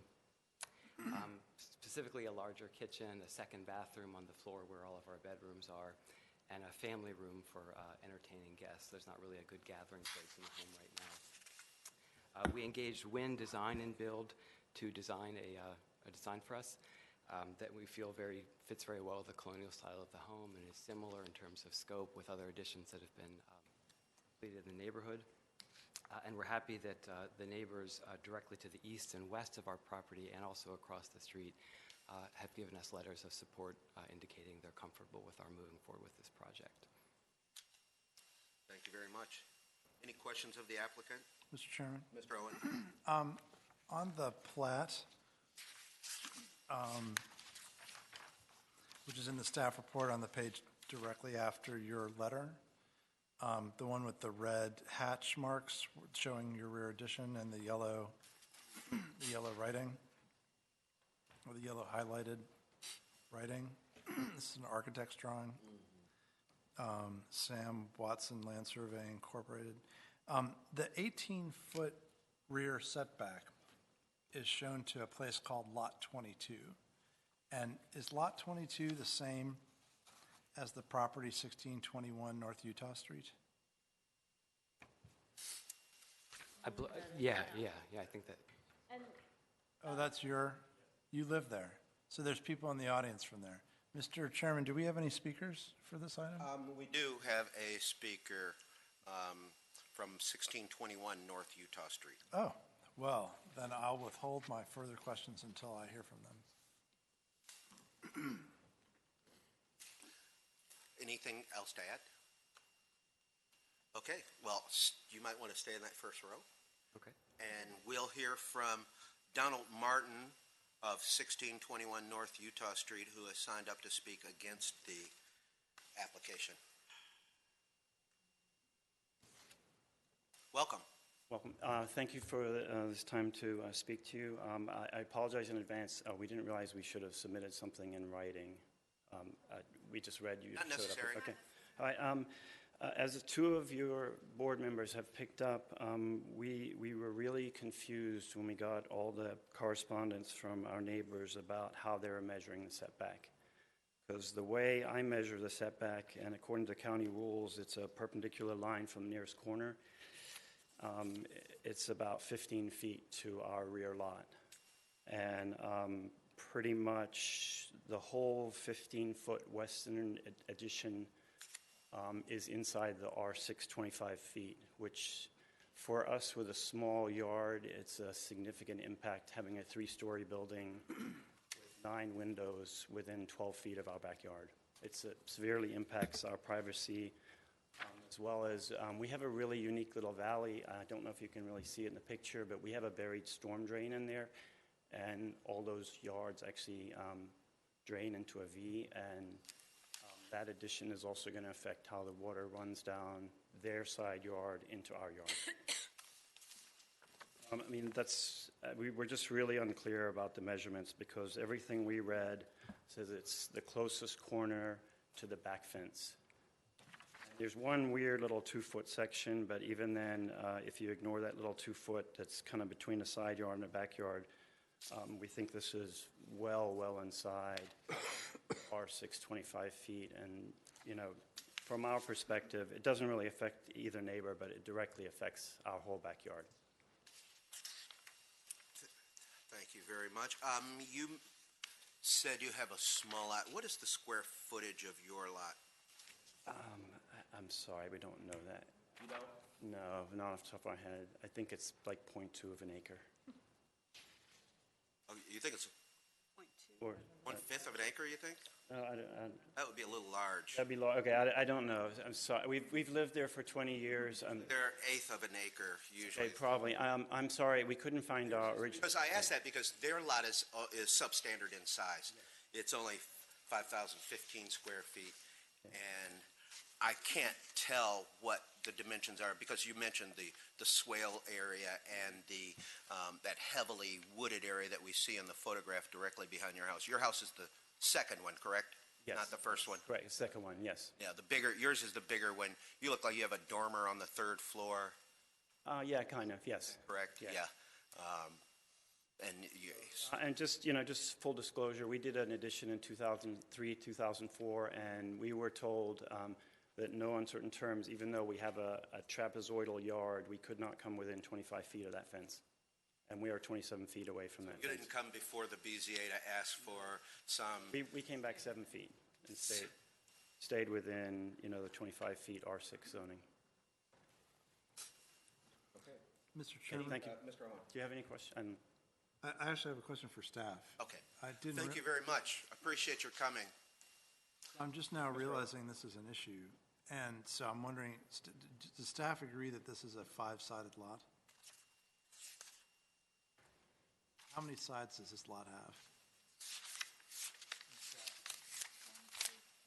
Staff would say that there are 5 separate lot lines. 3 of them are sides. Yep. 3 sides and 1 rear. One rear, 1 front, 3 sides. What section of the You only zoning? have 1 rear. Correct. And what section of the zoning ordinance are you interpreting to arrive at that conclusion?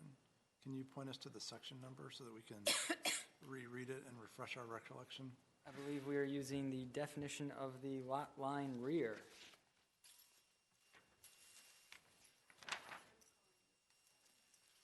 Lot line rear, the lot line most distant from and most nearly parallel to the front lot line, lot frontage. In addition, the lot line rear shall comply with the following requirements. If the lot line that is the most distant from the lot line is different from the lot line that is most nearly parallel to the front lot line, then the rear lot line shall be the line who results in a greater lot depth. Where 2 lot lines are equidistant and equally parallel to the front lot frontage, then the point where those 2 lines intersect shall be used in place of the rear lot line, midpoint to the measure lot depth. Where 2 lot lines are equally distant from and equally parallel to the lot frontage. Both lot lines shall be used to establish the rear yard. Yes. And then So, lot line side is any lot line other than a front or rear lot line. so you have two side yards on the two side lot lines on the right, one on the left, that the line in the rear that is that is intersects lot 22, which is the Martin's lot, is the rear lot line. And that's why the measurement was from the back of the house to that corner versus the 10.3, which is a side yard. Correct. And which is the closest side yard point, too. Correct. So Ms. Mellis? just clarify, how did you pick a point on the back of the house to measure to? So we measured it at we measured the setback at 90 degrees to the rear lot line. It is a field, and where it intersects with the addition is how we determined the. It's written there, yeah. Because theoretically, if someone wanted to, they could say, well, I want to make the lot line on the far left corner and go 90 degrees back, but you went to the closest point. Why do you go 90 degrees? We determined that the setback is Parallel. perpendicular to the lot line. And where do you draw that? Where in the zoning ordinance does it say to do that? Lots of practice. I couldn't tell you offhand where that is established. Because what you could have is something that's inches away from the rear lot line because it's outside like you could, on a 5-sided lot, you could sweep a 90-degree angle from both ends of the rear lot line, have nothing in there, and cram the whole house, near the side lot line, the other side lot lines, and then you would have potentially no encroachment at all. You could have all the way in this configuration. You could have a clean sweep of a triangle from the rear lot line to the left side property line. I would say that even though part of the house would be potentially even 10 feet away because it's 10 feet from one of the right side lines. I believe that's what you have in this situation. You have a part of the house that is 10 feet away from one of these side lot lines, but because the two are adjacent, we go at 90 degrees for the larger, and therefore there is a jog in the setback. Well, I guess this is why the BZA has discretion, because this is not a determination of what's by right. No. This is our subjective determination of what's compatible with the neighborhood. Correct.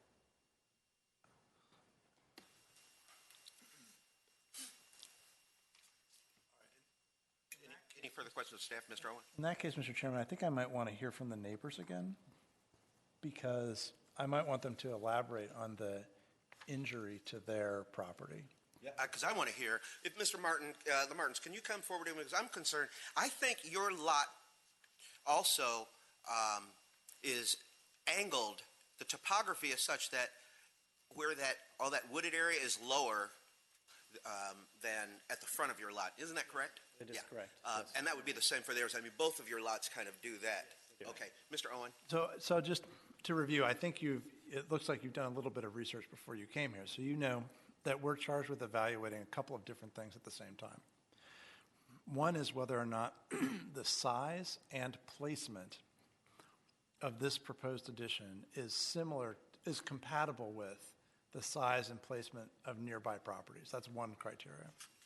Another one, and I can't remember exactly how it's phrased, but it's something along the lines of, and it's not going to cause an injury, a health or safety problem, or an injury to the nearby property. And that could include a loss of property value, for example. So I'm wondering if on any of those criteria, if you could help us with specifics about what you feel is either not compatible in terms of size and placement with other properties in the neighborhood, or injurious to your property. And you need not, in my opinion, be strict about the 18 versus whatever feet, and just talk generally about the nature of the neighborhood or your property. So if you look at the overall picture of those houses, I mean, our two trapezoids are weird. They're very, very little compared to the rest of the trapezoids in there. All the other houses in our little block right there that face on the storm drain easement have huge backyards, like as far as where your back windows look out into your backyard. Because of the way our back lot line at the diagonal is, it's really dependent on you to how you measure that setback. Now, I'll credit my wife with finding this. We found, I mean, within Arlington County's zoning ordinance on page 3-6, it said the measurement of yard depth is from the nearest point of the building to the nearest point of the lot line. The rear lot line. And what we discussed was how do you determine when you have a five-sided lot, which is the rear? Because do you have the staff report in front of you? Are you looking at the plat itself? Yes, we do. Okay, good. And you have the staff report plat, because he shows where that point, where the 18 feet is measured from. You see that? Okay, and you see how that's where there is, that's the point where it actually, where the line bends again, so it's not a straight line. There are two lines, literally. Feel that should be measured directly to the corner. The house. Well, that's the side yard. Well, that's the 10.3. Well, Mr. Chairman, if you, I think they're making an argument based on 3.1.9C of the zoning ordinance, which doesn't mention a 90-degree angle. It says you just find the closest spot in any direction. Now, I'm not saying whether they're right or wrong. Well, my question. What is it asking? Let's hear that from the beginning. That codal section that you just cited. Well, the nature of my question, though, that I have posed and that I'm trying to get an answer to is. Yeah, the injury. Use permit question. I don't want to get wrapped up in whether it's 15 or 18. Okay. I'm with you. I want to know whether whatever it is, it's not compatible with the neighborhood or it causes them injury. Right. Okay. So let's assume it's whatever. Let's assume it's the worst case scenario. It's 12 feet or whatever. Assuming arguendo. Okay. All right. So just for perspective, when we first bought the house, that was a screened-in porch off the back. One of the previous owners made it a Four Seasons room, and just that change alone, when they took a warm weather porch and enclosed it in with windows, wraparound windows, dramatically affected our privacy in our backyard. Because it's one story. That's one story up, and it looks directly into our backyard with not really any screening trees. This new addition is going to take that screened-in porch, go all the way across the back of the house, and finish the bottom layer, which right now is just a shed, and add another layer on top of that, which is the architect drawing we're forwarded has 9 windows that we can see that are going to open, that are going to look basically within like 13 feet of our fence line, that's pretty close for that many windows. You said 13 feet? That's my estimation. I don't have any exact, I just use a ruler and scale of a direct 90-degree angle from where the windows would be to our fence line. So one harm that you're asserting is lack of privacy. Correct. Okay. So that's health welfare. You have windows on the back of your house? Mm-hmm. But they face directly back. Okay. Yeah. And theirs are going to face directly back too. It's not exactly the same. Yeah. No, it isn't at all. Well, it's going to. Theirs are facing. Their house is at a 90-degree angle from their house. So this house's windows aren't going to look back onto theirs. It's not. And neither do theirs look back onto theirs. They both look into kind of an open area. Now, you look to the left, you can see their house. So they'll look to the right, and they can see your house. Yeah. But it's not completely symmetrical, property to property. Right. If you draw the lines, they're asserting a larger portion of their backyard is directly in line of sight from the back windows. Which is really not the case, because then you have the corner house, which has And these back windows are not, you know. Look at the plat. So, but Yeah, I'm just see, saying, their back windows are looking this way. but this is all their And- backyard, and they're saying it's Yeah, but that's, yeah, but look at their, let's go back to that earlier photograph of the overview. The aerial, yeah. So, looking, I mean, you have a tree line, it's wooded. I just don't see how there is really any kind of view into your house from their house, even right now, let alone, you know, no matter what is really done in the back. I mean, they're both two-story houses. Theirs looks like it's three because of the slope, but it's a two-story addition. I guess I understand your concern, but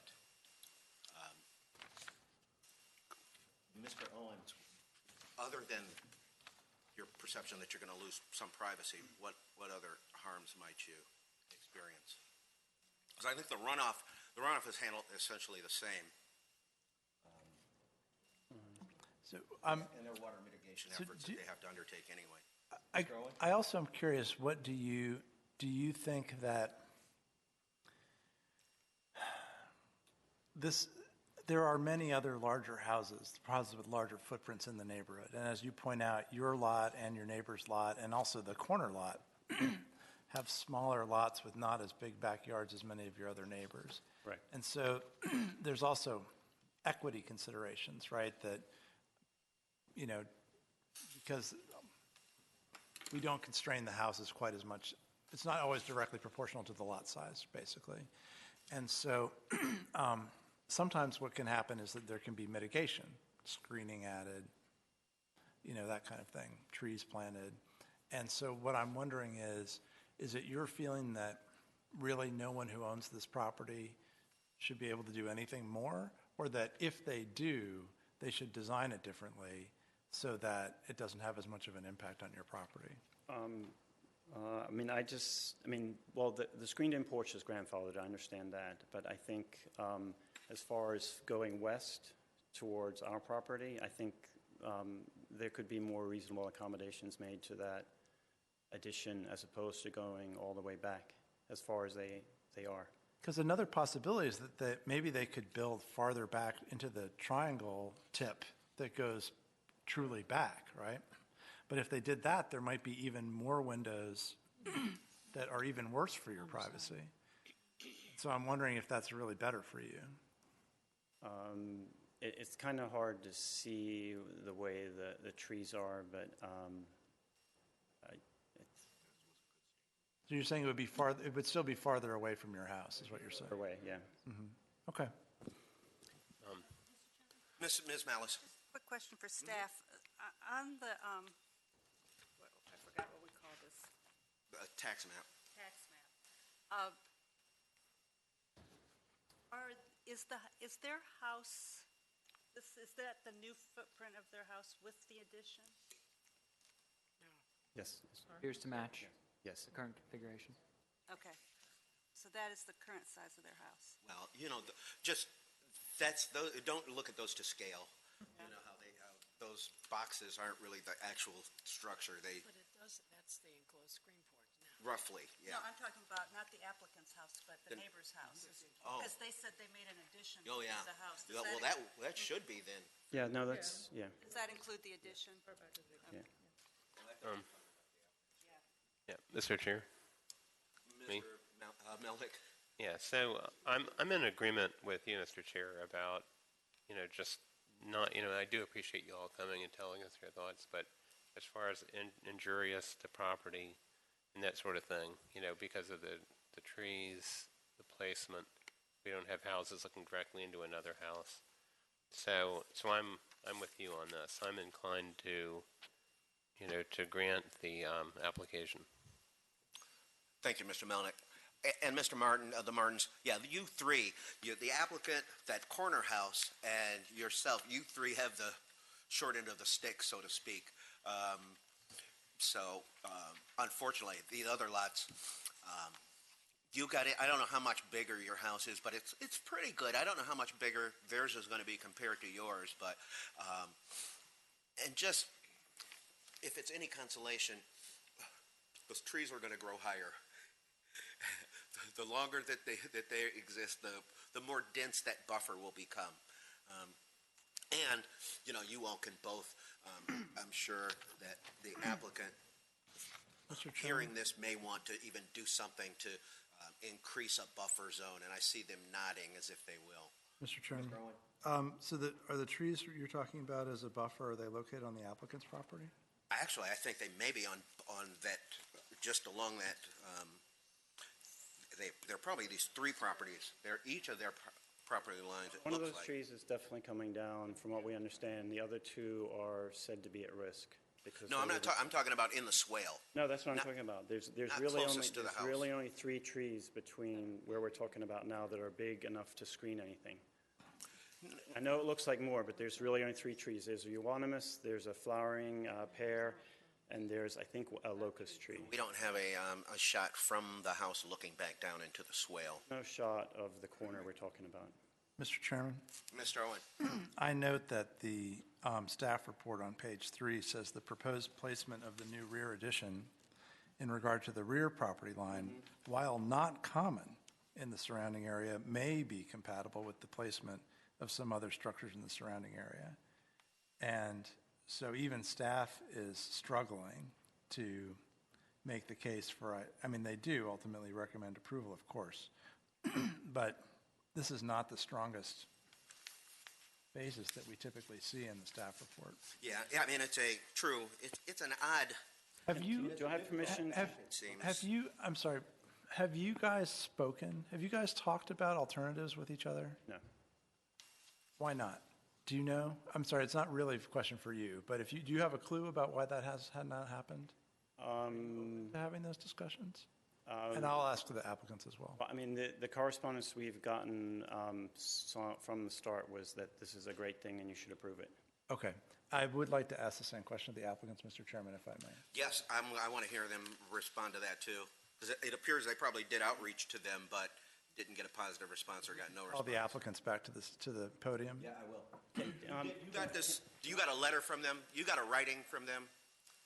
Yes, we did, yeah. Okay. Can I have permission to approach and show you a picture? Please, absolutely. Can we have that picture? We're going to have to include it in the record. And this is the summer flood, if you want to see what it looks like. Okay. So if you could just, back in the microphone, repeat what you just said. Mr. Martin, you gave us 2 pictures. I'm going to mark them. One, you gave us 2 it's okay.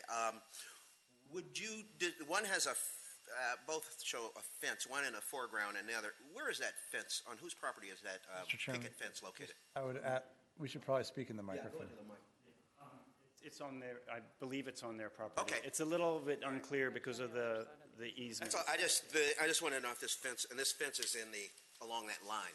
Okay. Easement, yeah. Hold on a second. We're going to hear from the Tanakas. Mr. Chairman, Mr. could Owen? we just ask the neighbors to describe the 2 things they submitted to us just now? Go ahead. In the microphone. Come back to the mic, Mr. Martin. That's all right. The pictures, that's from that weird little corner where there's according to the staff, there's an extra side lot. So what do you think the pictures show? Pictures show the proximity and that the screening compared to that picture is it's closer than you think. So you submitted 3 pictures, and if you could just 1, 2, 3, what are they? One is from the flood when this summer when the water flowed down. So it just shows even though there is a storm drain there, it's not perfect. And the other 2 pictures just show the proximity of they have concrete slabs there that will become the addition. So if you can imagine, that's where the 3 stories will start in those pictures. Thank you. All right. Thank you. Thank you, Mr. Chairman. The Dodges. I think one of the questions of Mr. Owen went to your outreach efforts with respect specifically to the Martins. Sure. I have a timeline of that here. So on October 14th, we called and left a message for the Martins to let them know we were going to pursue this project, and also left at their house a printout of a 3D drawing of what the addition was going to look like, and a kind of form letter of support for them to sign if they supported the application. Then on the 15th, I emailed them the property plat so they could see the property plat, exactly where, the size of the addition in comparison to the current house and the placement. On October 17th, they replied to the email with 5 questions they had about the project, which I had to check with Wind Design. Actually, Stan Kramoff is here from Wind Design, and I asked the questions to him. Replied to their questions on October 21st. And then we realized, since we gave the initial 3D drawing, there was a small change we wanted to make, which was originally there was going to be an outdoor deck on the eastern side of the addition that we decided to have a screened-in porch instead. So we had a new 3D drawing that I wanted to share with the Martins to make sure they knew there was a slight change to what we originally had sent to them. And I emailed that on November 18th, and in that email said, please let us know if you have concerns or questions. I actually didn't know until tonight that they did. I didn't receive a reply to that email. And we have printouts of the email correspondence? So would you want to make that a part of the record? Sure. If you could just hand to the staff.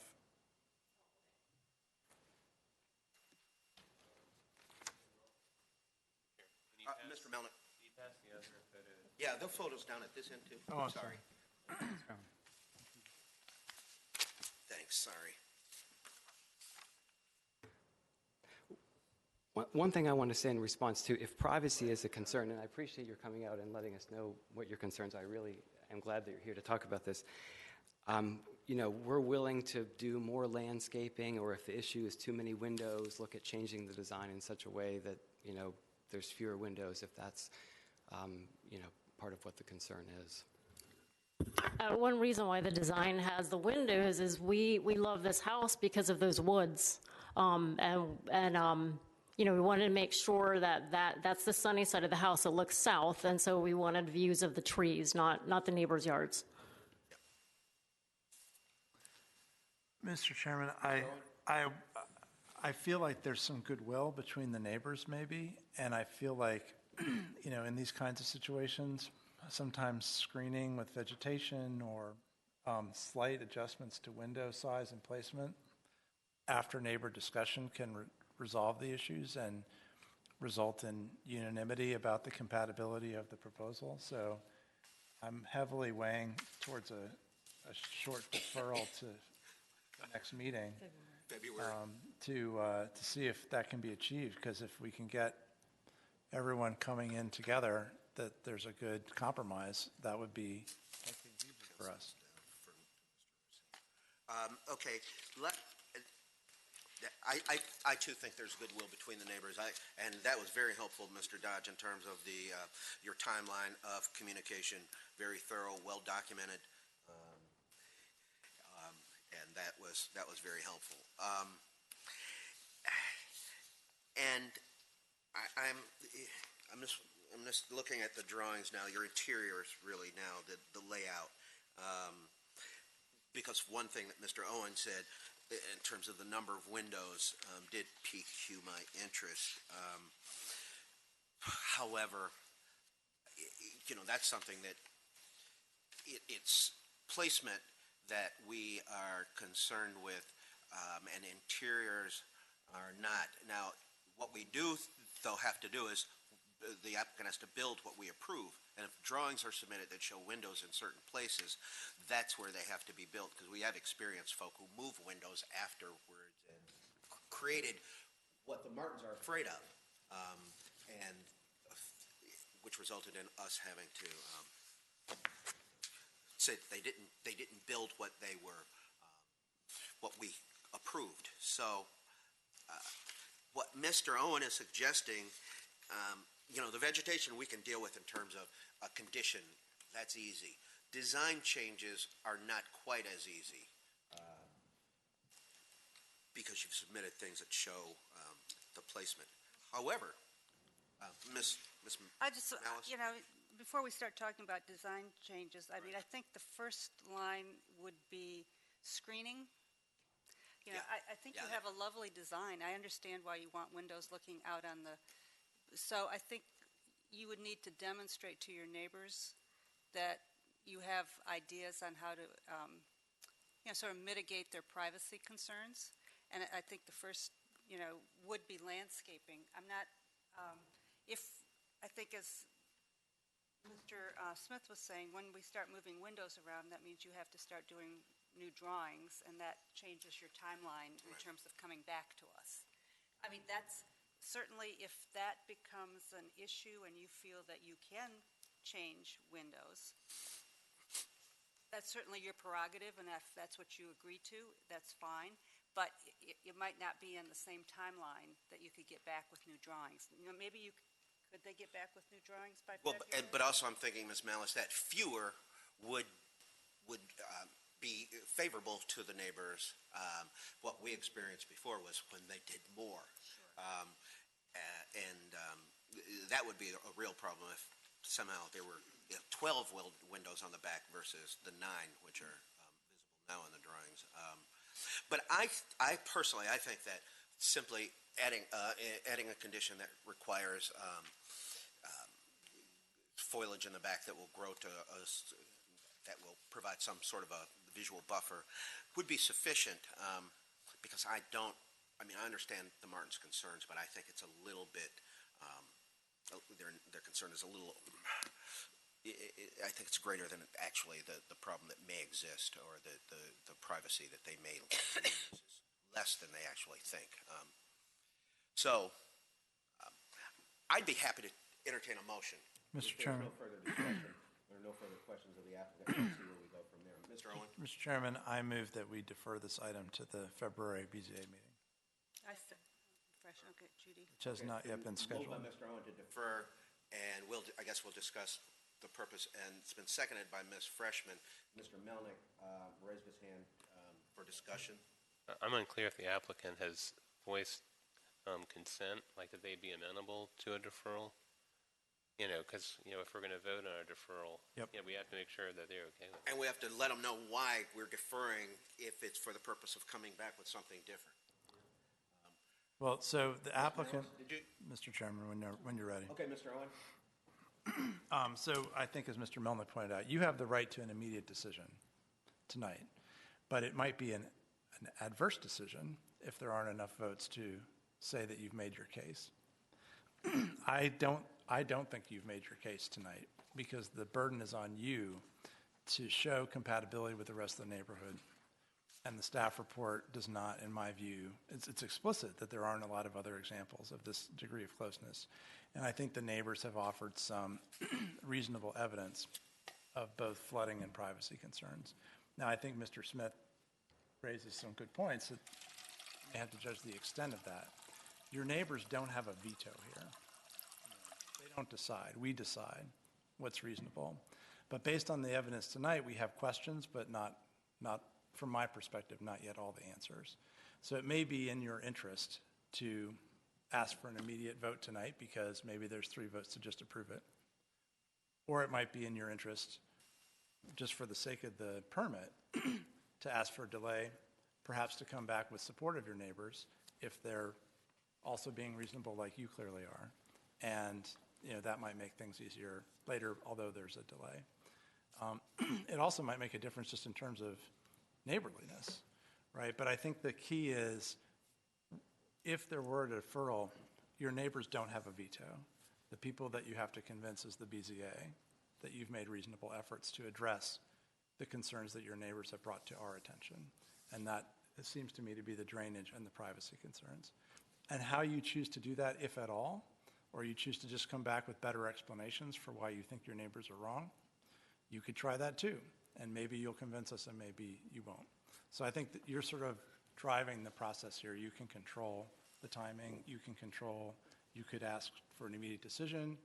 You could ask for a longer deferral to consider redesign, a shorter deferral, but the motion that I've made is for February, and I think you've heard from some of my colleagues about the scale of what they're interested in. And for the sake of discussion, it can't be any sooner because we don't meet in January, unfortunately. Oh, I see. Fortunately on one hand, and unfortunately in your particular case. Also, typically 2 months is our typical deferral. Is there, oh, I would just like to say that I like the design. I think it's okay. But I think that the time would be well spent looking at particularly the window issue for actually the people on the corner, as well as the neighbors who are here. And just to remind everybody that a three-story addition, even though one is technically a lower level, it's a walkout basement, so it's 3 stories. You're going to have some serious landscaping to make any difference within 10 or 15 years. So don't count on that. I mean, it'll make a difference when everybody's in their respective yards and barbecuing or whatever, but it's not, in terms of privacy, no. So I think it's worthwhile to make that effort just for your own privacy in your own backyard as well. But it's not going to really deal with the windows looking down into adjacent backyards and first floors and whatnot. Yeah, Mr. Chair. Mr. Melnick? Yeah, I agree with the point that was made. It's going to be a long time before, a really high fence, which wouldn't be lawful, or really, forever growing trees. So, and that's why, if they wanted to proceed tonight, I'd be supporting this application. I don't, it's hard to gauge, some of the others here, but it's up to you ultimately, what you want to do. But I just think, with these, with the height of this addition, I just think there's not a lot to do, and windows are windows. People look out windows, whether there's 3 or 2. So anyway, those are my thoughts. Let me ask the Martins a question. Can you come forward? Yeah, that's the architect. We're going to hear from him, too, if he wants to chime in, and he'll fill out a little speaker slip. And we only have one more case. That's the Stevens case. Oh, I'm sorry. We do have 2 more cases. Sorry. Now, if there were a deferral and we asked the Dodges to talk to you about your concerns, would you do that earnestly? Yes, we would. Okay. Understanding that you don't have a veto power, that even if you came back and said, well, nothing changed, you're intransigent, that you understand that could be, okay. All right. I mean, because I'm actually supportive of the application right now, but I encourage, good neighborly, I think you're both good neighbors. I think you have, communicated. I didn't sense any animosity or any bad faith kinds of arguments being made, but I think it's been said, there may not be a different outcome even if you do discuss, but I wanted to hear that you would engage in some meaningful discussions regardless. Yes, we would. Okay. Yeah. Mr. Chairman, Ms. just Malice. another comment. What Mr. Melnick said is very important. I mean, reducing the number of windows doesn't improve your privacy. I mean, people look out of one window, they look at a time. So unless people are lining up against 4 windows, you don't really gain anything by. But you were concerned about technical issues, about how staff had done measurements, and I don't know if we've persuaded you that their measurements are correct. That might be something that you can take up with staff further, but I think. I'm sorry. Everything we read said we just show up at the meeting. But if I need to directly just ask questions of the staff, we can do that. Rissy, Okay. He's going to give you a card. Okay. And he could, yeah. All of that's optional. He regularly talks to applicants and neighbors about issues with respect to. We do want you to be comfortable with how staff has interpreted. Well, actually, that's another good point, because this is another reason why the applicants may wish to have a deferral. Because if the neighbor's interpretation is correct and 3.1.9C is controlling, then this hasn't been properly advertised. And the neighbors could sue and overturn it in circuit court on the basis that it wasn't properly advertised. And that's a lot worse for everybody than just waiting 2 months and coming in and having it all done right and hopefully with consensus and agreement. So rather than having the cloud, that possibility hanging over your head, it might be easier just to talk a little bit more. So being comfortable with, the zoning ordinances, part of the process. So, Mr. Risi, so we would contact you directly about the measurement stuff? Okay. A lot of my measurements are But based on don't, a Mr. scale. Owen was not giving you a legal opinion as to. No, I understand, yeah. Well, and the other thing is that, they can fix this by just coming in with the shorter measurement. They can reapply and use a different number that's advertised, right? They could agree with your interpretation of how to measure it, and they still have a right to say, but it's compatible with the neighborhood and it doesn't hurt anyone. Correct. Right? And then we could approve it. The only reason we couldn't approve it tonight is because it happened not to be advertised at that distance. Which is kind of what we saw. Right. But we're, we're I know. not convinced that staff is in No, I error at understand. this Right. point. Correct. Right.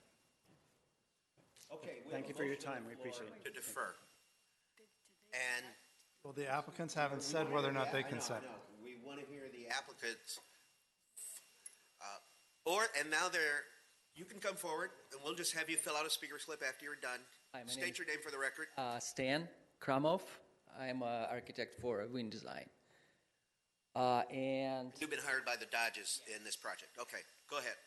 I guess in lieu of all of this, my question would be, if we're moving our next hearing to February, are we going to get some kind of final decision on setbacks so I can actually revise my design or keep it as it is? Well, let me put it like this. During the interregnum, during these next 2 months, should we grant the deferral, the Dodges will talk to the Martins, and then I presume the Dodges will talk to you about anything that comes out of that, if anything, if any drawings have to be changed. Okay. And then when they come back in February, hopefully a decision will be made on that day. Okay. But that's on, to me, it's more on the personal level, the relationship between neighbors. It's not related to actual physical setbacks of the property. So the physical, my understanding, and I'm not speaking for the board and I'm not rendering legal advice, but first of all, the applicants have the right every time to say, we want an up or down vote. Just vote up or down. They could do it tonight, they could do it later. To my mind, the main reason for the relevance of the measurement is technical. Even our basis for decision doesn't have to rest on whether it's 15 or 18 feet. Sure. Because we're looking at a bigger picture by law than 15 versus 18 feet. It's a factor, but it's not the only factor. So, so if it were just, one possibility could be, and again, I'm not advising this, right? But I think if they just came back and said, we're asking for 15 feet, same exact design, but we're saying we're asking for 15 instead of 18 feet, then it would be harder to challenge in subsequent appeals. That's all I'm saying. Okay. So in February, it's still your clients in the driver's seat. They could still say, we want an up or down vote today, or I don't expect this would happen, but they might say, oh my goodness, we realized something else, we'd like a further delay, and they might be able to get a further delay, although we don't like to have lots of delays. But basically, your answer is, can my clients ask for finality in February? And the answer is yes. Okay. They have the right to do that. All right. And if you'd submit that. Any further questions or any further discussion on the motion to defer? Still What is waiting. your position? Yes, the Dodges. After hearing all of that, after hearing your neighbor say they'd be willing to talk about whatever concerns they have with you, and I just wanted to ask, what form does this compromise come in? Is it like we meet together and we have some sort of written document? there doesn't have to be a compromise. If there was a compromise and it was a change in your plans, what we would hope to see would be a change in the plans. A change in the number of windows wouldn't require a new advertisement. But a change in distance, either whether it's measured from the side yard or 90 degrees, or that would require a different advertisement. Mr. Chairman, Mr. Owen? maybe it'd be easier to describe in terms of what happens in lots of other cases. It's not uncommon to have this kind of discussion with a neighbor at a BZA meeting. And what often happens is the applicant talks to the neighbor and says, let's have a chat, have coffee, telephone conversation, meet out in our backyard, and talk it over. and maybe the architect gets involved, and ideas are bandied about, and then the applicant decides what they're interested in doing. Maybe because it's something that was suggested by the neighbor, or maybe they're just making alternate proposals. And after that discussion, maybe you're working so well together that you jointly come up with something, or it doesn't happen, but you come back and you submit an application just like you did. It has drawings. It may show where you're proposing to plant trees. It may show where you're planning to propose a drainage pipe, right? But you submit an application just like you did before, except you don't pay another fee. So this current application sort of becomes null and void, and then No. It'll be 95% of it will be the same as what you've already submitted. So we're essentially doing like an addendum or a. That's if you do anything at all.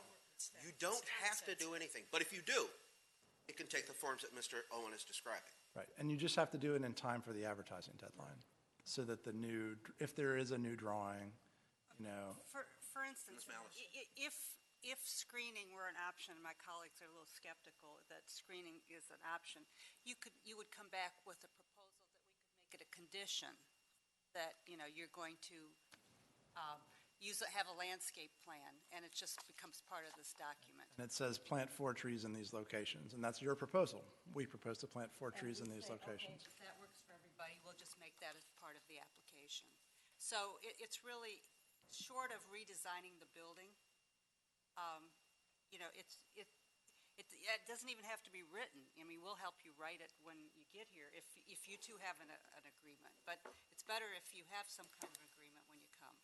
And it's also better if you run it through staff so they can make sure it's in the format that's regular. But this is a common thing that happens. When is the advertising deadline for the February hearing? Tentatively, we are advertising for the February hearing January 23rd and January 30th. Well, you're advertising on those days you submit. I would say yes. Submittal to us would be probably a week before that, just so we have to get it to the newspaper. That's when it's published. Yeah. Martin Luther King Day. And then the filing deadline is before that? It's the 16th of January. You've already filed. Yeah. You don't have any more filing deadlines. And the critical factor are the distances. So as long as they have the right distances, there can even be further changes to design. That's not the best practice. Don't encourage that practice. There could be other small changes after even the advertising deadline. So there's some flexibility. Are you guys free in the next couple of weeks? Yeah, let's make sure they're going to be in the country. Okay. Any further discussion on the motion to defer? So you consent to it? Does the applicant consent to a deferral? Or do you want it up and down? I mean, I think they're nodding, Mr. Chairman. Let's go with it. We consent to the defer. okay, you'll agree to it. Okay. Yeah. For the February meeting. Generally, it's the third Wednesday in the month. Hopefully, that will be the case because I kind of look that way in the future. Tentative date. Yeah. February 20th. Okay. Yep. Any further discussion on the motion to defer to the February meeting of the BZA? I just want to thank all the neighbors for being neighborly. You hear that, Mr. Martin? Thank you for being neighborly. Okay, all in favor of the motion to defer signify by saying aye. Aye. All opposed? The ayes have it, and this matter is deferred. Thank you very much, and good luck. And we'll be waiting anxiously to meet you again in February. Okay, thank you. Thank you. It's Happy New Year and Happy Holidays. Please call the next case. And do you have your architect fill up that slip? He did? He passed it up? Gotcha. Thank you.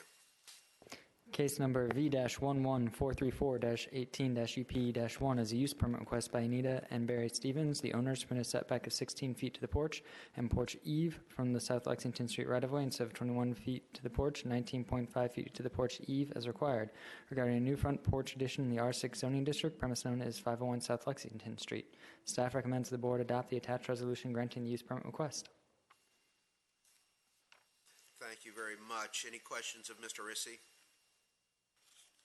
Hearing none. Barry Stevens, Yes, welcome. thank you. Anything to add to the staff report? Any comments to make? It's pretty straightforward, That it is. and all my Mr. Owen? neighbors approve. Mr. Owen? I move the Board of Zoning Appeals adopt the attached proposed resolution approving use permit V-11434-18-UP-1, subject to the conditions listed in the proposed resolution. Is there a second? Second. It's been moved by Mr. Owen and seconded by Ms. Freshman to approve the use permit in V-11434-18-UP-1, subject to the conditions in the staff report. Any further discussion? Easiest one of the night. I beg your pardon? Easiest of the night. Yes. Hearing none, all in favor of the motion signify by saying aye. Aye. All opposed? The ayes have it. The matter is granted. Thank you. Thank you. Good night. And please call the last case for the evening. Case number V-11435-18-UP-1 is a use permit request by Reina Neymar Ortega, the owner, to permit a front setback of 20.7 feet to the porch instead of 21 feet is required, regarding a new enlarged front porch in the R8 zoning district, premise known as 5609 19th Street North. Staff recommends the board adopt the attached proposed resolution granting the use permit request. Thank you very much. Are there any questions of Mr. Rissy? I have one. Ms. Malice? Have any other letters of support come in? Oh, yes, I got this today. Good. I'm asking him, but we'll get to you. That's wonderful. You have a letter of support? Please, you can pass that up. Thank you. Thank you, Ms. Malice. Any further questions of Mr. Rissy? Mr. Chairman, Mr. Owen? I would just ask Mr. Rissy to read into the record the 3 address points so that we can look at them on our tax map. Thank you. Staff just received 3 signatures of support from 5601 19th Street, 5608 19th Street, and 5604 19th Street. You said across the street and at the corner. Okay. And what was the third one? 0108 and, yeah, that's, oh, and 04, okay, also across the street. Okay. What about your neighbors on either side? Let's see, what do we have in the record?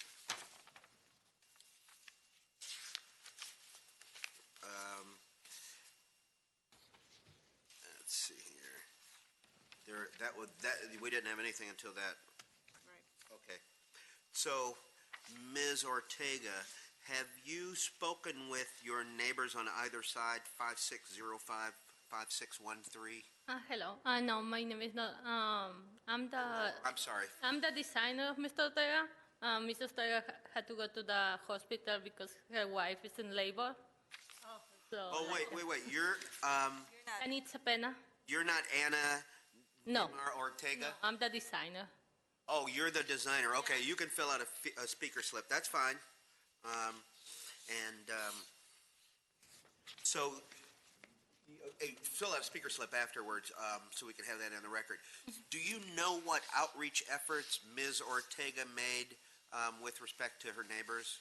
Yes, he was trying to get in contact with them about 3 weeks ago. 3 weeks ago, but they, I think they were not home or something like that, and then he has like a friend on the front of the property, so she helped them reach out the neighbors on the side, and that's about it. Because then he went on out of the country for 2 weeks, and they came back and. Ms. Ortega did, or she did? No, or the neighbors? Miss Ortega. Okay. What about the neighbor to the rear on, do you know if she communicated with them on Kenilworth 1911 Kenilworth? No, no, I don't think so. Oh, you don't? Okay.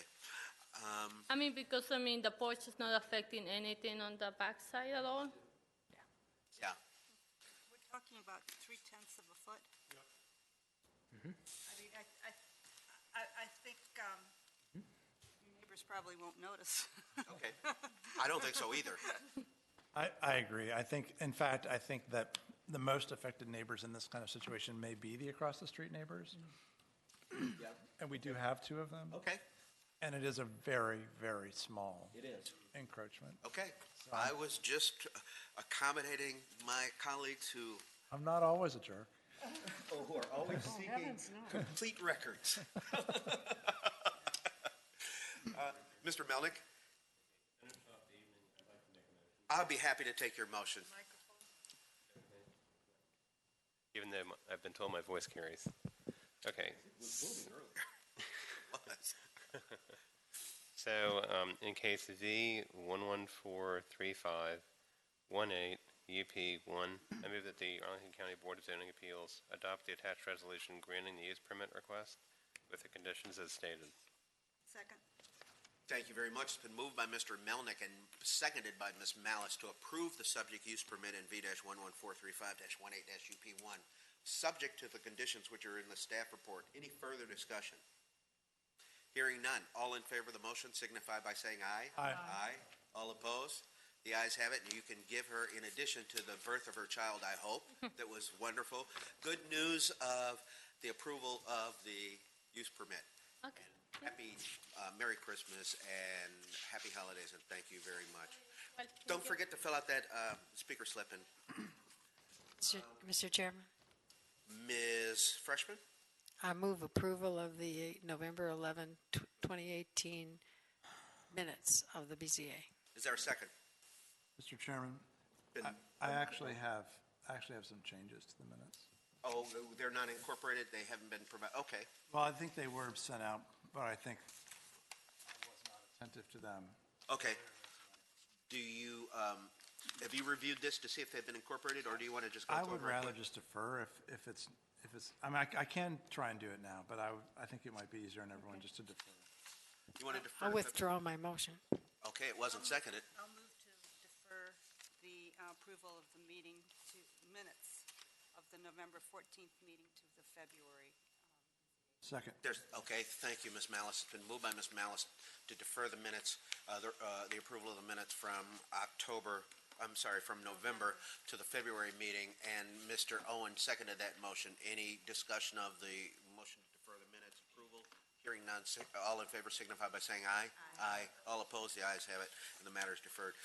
Let me make one comment. I passed out a letter at the beginning, which I'd received from the county attorney's office with respect to communication. I think that it's good to review it, and I think we'll try to adopt those, what he suggests in the future with respect to any questions that we might have of applicants. And I think we'll reserve any further detailed discussion of that to when we discuss in further our bylaws changes and the like.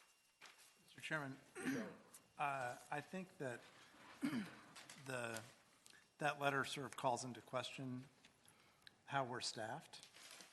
There's a potential conflict between our staff as BZA, who are potentially inherently ex parte, if they also work for either the county or the zoning administrator, we're not sure. And I just would want to, maybe since we do have a long period before our next scheduled meeting, to consider authorizing the chair to open discussions with the county manager and the clerk of court and anybody else appropriate about whether or not alternate staffing might help solve this problem. Is that a motion? Not to make decisions, but just, I move to authorize the chair to hold discussions. I too would, there is some role issues here, because I think Mr. Rissy may have two hats, and when he's acting on our behalf, it's hard to separate the fact that he may be part of an appeal, for instance. And I assume that that's what this letter is getting at. A little bit of that, I mean, and in fact, yeah, it's very possible that in fact the zoning administrator could become part of appeal. We've had cases where the staff have become, the staff who before us who've become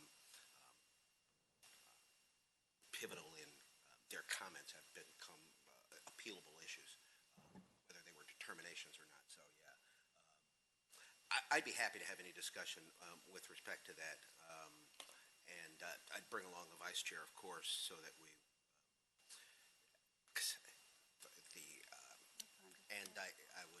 I would also like to, thank you very much, Mr. Owen, think about, in light of a recent case in another jurisdiction where the county actually sued the BZA, the BZA actually hired outside counsel because they had a budget. They had a budget because they got a appropriation from the county. Yep.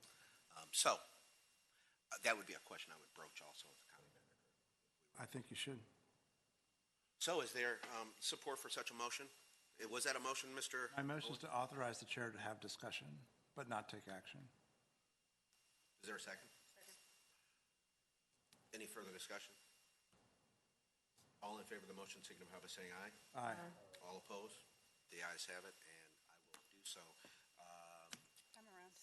After the Yeah. When will we know about this? Because I have at least one problem. I guess at January, anytime up to Schedule. our next meeting. Yeah, when I know for sure I will. Okay, good. So right now it's based on the question was to the tentative BZA schedule that I handed out to everyone.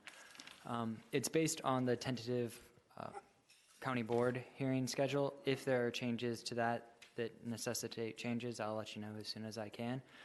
But typically it's not until they vote on their schedule that we can finalize ours. Yeah, when they meet on the 1st. So I'll just note that I think I have a conflict on May the 15th.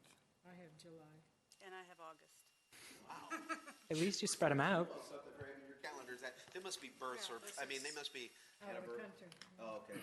And one thing that I wonder that we've talked about before, since it's a little fluid right now, is would we want to consider holding a second meeting in some other month if we're going to skip July or August? So that's, what I was going to say before I heard you had a conflict in July is, what if we hold 2 meetings in July and none in August? So we have May, I heard, then I heard July, May, July. Did I hear August somewhere? Now, in the past, some years we've remedied August by simply moving it up a week. And so if there's flexibility in moving things up, it's not that I'm gone the whole month of August, I'm just gone That particular day. August last 3 weeks of August. actually does have the most flexibility because we don't have a county board meeting to work around that month. You can, people be willing to move it up, I think it's just into the prior week, there's no conflict. I don't have a problem with that. I would too. All right. And it would be, that would cloud up. the Just system. FYI, Stephen. I'm cool with it.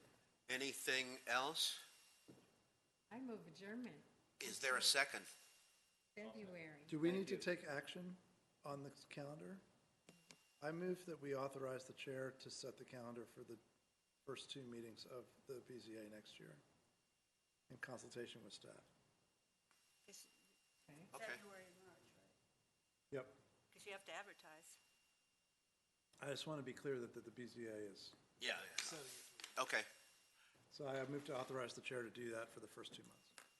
And we'll take that up. Is there a second to them? A second. Okay, moved by Mr. Owen to authorize me to agree with Mr. Rizzi as to the first 2 dates, and seconded by Ms. Malice, formally to set the dates. Yes. All in favor signify by saying aye. Aye. All opposed? The ayes have it. Okay, motion to adjourn by Second. Ms. Freshman, seconded by Second. Mr. Melnick. All in favor of the motion to adjourn signify by saying aye. Aye. All opposed? The ayes have it. Am I right? Does the motion to adjourn need a second? I don't even think. I don't think we've been, when we've exhausted our agenda, the chair doesn't need a motion. You can just announce that the meeting is adjourned. Oh, Okay. Okay. Adjournment can be, if adjournment is off the agenda, like if someone's adjourning to force the meeting to end early, Yeah, then it does then need a does second. require a second. Right. But Because you the don't, meeting hasn't, because the agenda is not complete. right, but if the agenda is complete, the chair can just note the agenda is complete and adjourn the meeting on his own. Sua sponte. Yep. Interesting. Okay, Matthew Roberts.